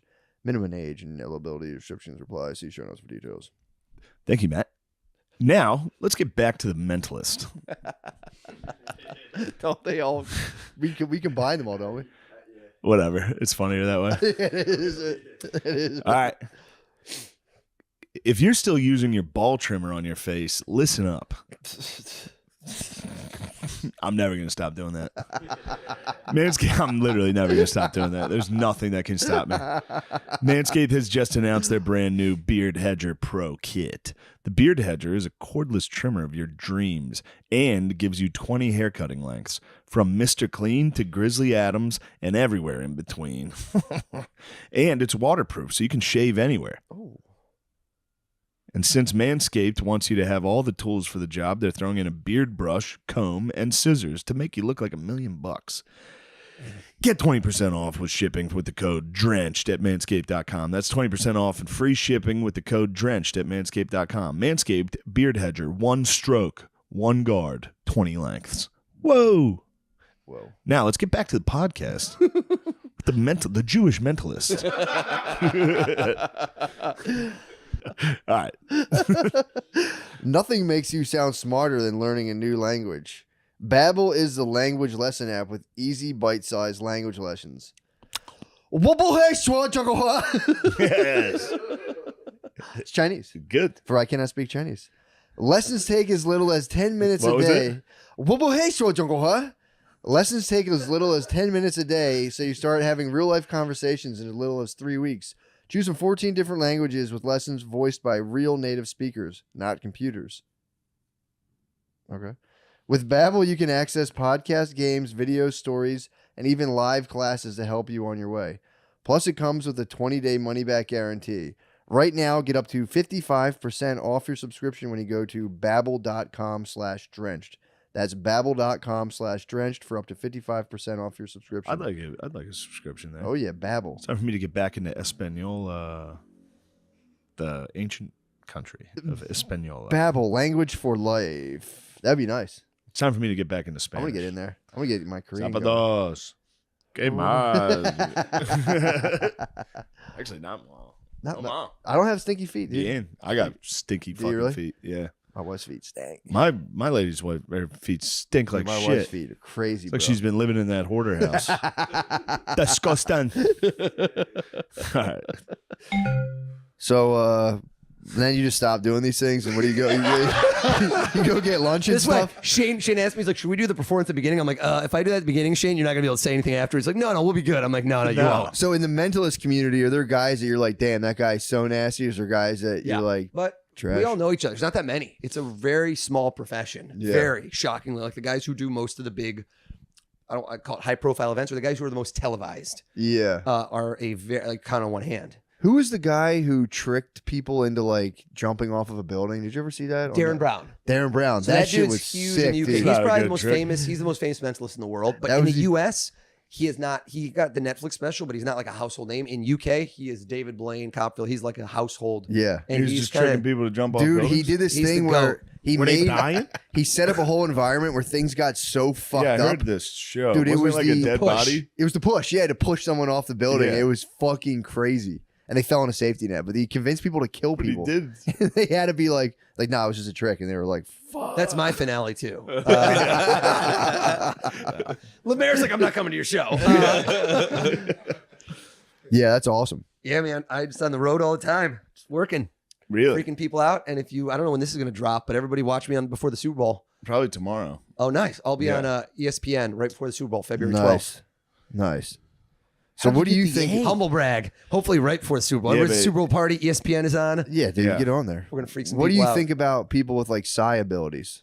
So I can't say that doesn't exist. I'm not like this person who debunks, but a lot of the things I see psychics do, I can do just as well, if not much better, to be honest. But I don't have the moral compass where I'm gonna like scam people out of being like, oh, talk to your dead uncle, you know, like Yeah. So I could do that. Imagine instead of me guessing like his first kiss, we could tell him stuff from like he think of stuff, because most of what psychics are doing in a lot of instances is cold reading. They're watching you and they can size you up. Like they know Shane is wearing sweatpants during the day. Yeah.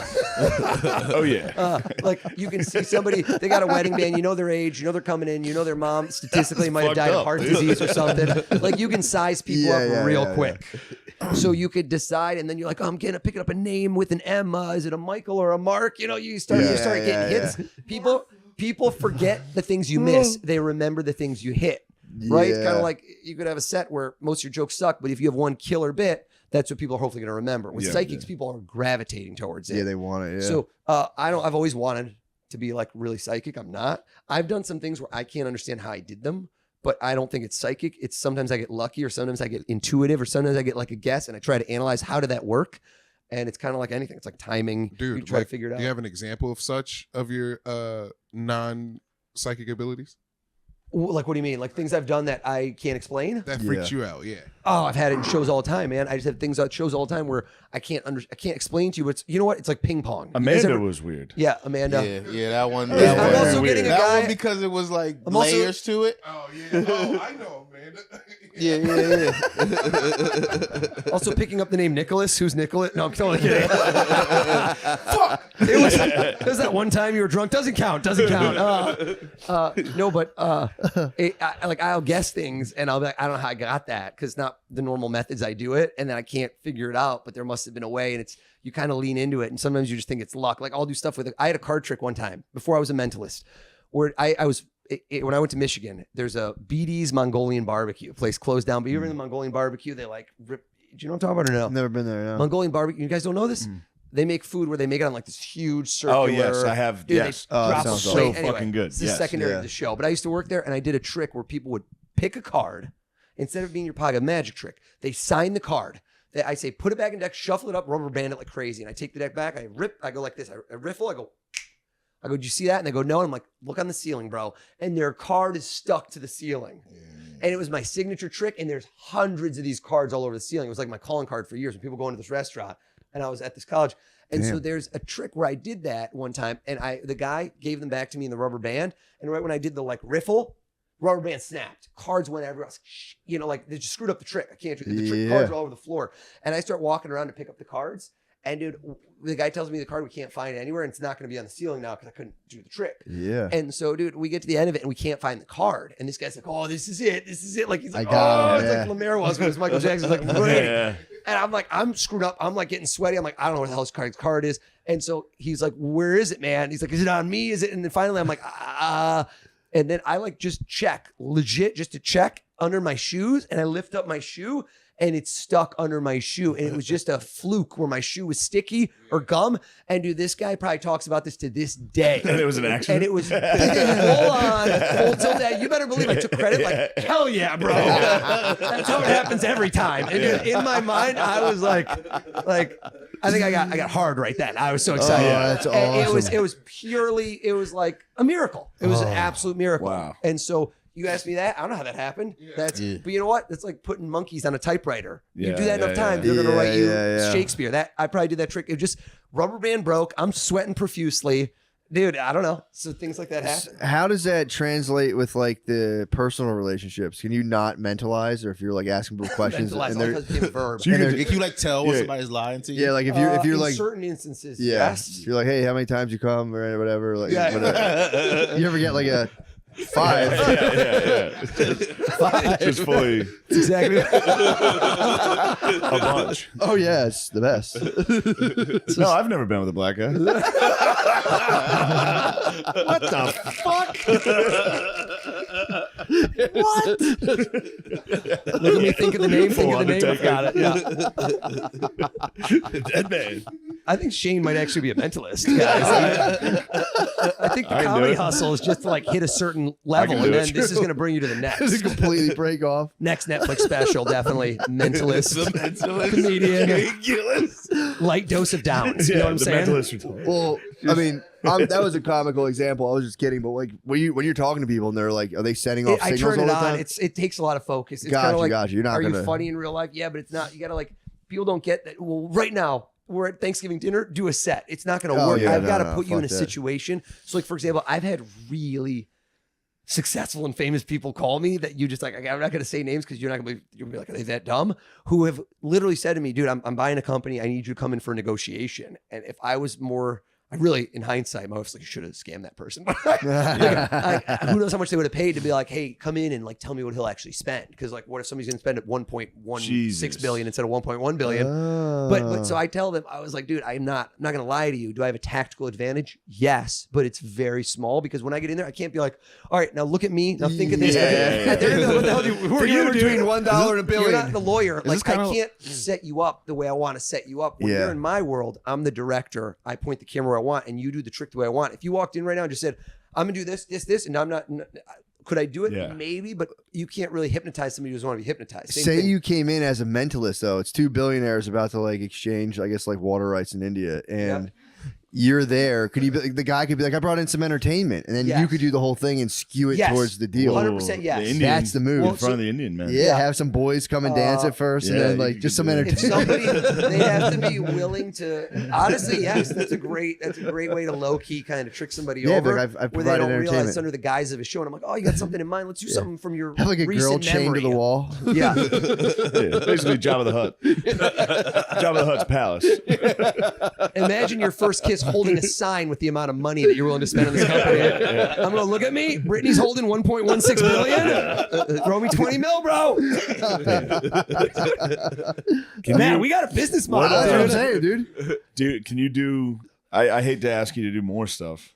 I'm doing one last thing. You ready? Yeah. I gotta leave. I All told you, my kid's got I'm volunteering at a school, not mind reading. Diorama building. All right, hold on. You gotta Nice. hold this mic. We gotta come on over. I gotta be hands free because I gotta Yeah, gesture yeah. for you guys to do this. Here's what I want you to do. You can hold the mics a little lower, and I want you to each face each other. Yes. You ready? Like, this is cute. I got very excited. All right. You're lefty. You're righty. Yeah. Okay. You guys want to come over so you can see this too? Wait, why are all you guys holding hands? This got weird. No, this is not suddenly kumbaya. All right. Do this. Not holding hands. Hold out one finger, and just the tip. Just the tip. Just for a second. Like you haven't done this before. Okay. Matt, look this way at me. Look this way at me. Turn your body a little, face me so you can't really see Shane, but you can see him at your peripheral. All right. Here's how this goes down. I'm going to take a piece of paper. All right. This will be the only thing where I'm not involved. Everything until now is I've been kind of guessing stuff, doing stuff, right? I'm not going to be involved. If you feel me poke you in the shoulder, how many times did I just do it? We counting? 3. You nailed it. Okay. If you feel me do something, if it's once or more than once, I want you to keep track of how many times. Okay. Now, you do not need to like announce it. So if I take this piece of paper, it won't be a poke necessarily. It could be a poke, squeeze, or it could be something as light as a brush. If you feel it, you don't have to scream. Okay. You don't be like, oh my God, it falls on my hand, because literally we can all see it, right? Are you guys watching this? All right. Now, my theory is that while you two are connected, you don't have to push. This got aggressive for some reason. Hit a curve mine. Yeah. Ooh, that looks like mine, honestly. Is that Shane and you are going to be joined literally. Look this way, Matt. Look this way. All right. Tilt your head a little. Just look over. No, you don't tilt. I want you to be able to look up a little so you can see your hat. All right. Close your eyes. No peeking. Can every single one of you see Matt? Everybody say yeah. Yes. All right, Matt, this is kind of like if we were to do a, action. This is the moment, no peeking. And I'm going to do a test run. No, don't hurt him. All right, Matt, did you just feel a poke on your left knee? Did you guys see me do that? Yes. You got to say yes, Shane. Say yes so he knows. All right, you're not peeking, Matt. Your eyes are closed 100%. I want you to tell us all, do me a favor. Tell us all right now, what did you feel after your knee? What did I do to you? What'd you feel? My nose. You brush it with paper. Open your eyes, bro. What? I just took this paper, leaned over, and brushed him down his nose. It was my nose. I swear to God, I felt it rub my nose. I felt it touch my nose. It's like, it was me. What? No, he did it to me. It came down my nose. Oh man, he wasn't nowhere near you. I swear to God, it touched my nose.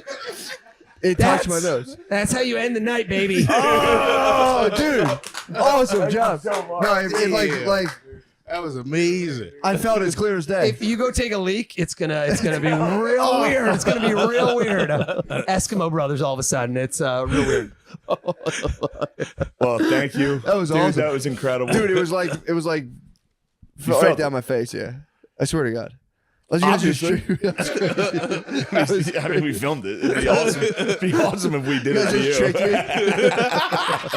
Like a we all rough paper. Man, that's unbelievable. Shane is crying. I mean, that was that I was was sweating, dude. We have to take a break. Nate's gonna take a mid-afternoon nap after this. You gotta take a walk. Yeah, I'm dude. gonna go pray. And he's about to see if Brittany still got it. You know what I'm saying? Yeah, I might slide in. No. All right, well, The mentalist knew everything. Dude.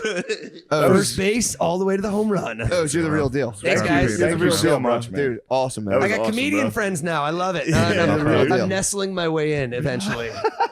All right. Thank That's you. awesome. Later, boys. Bro. What the fuck, man?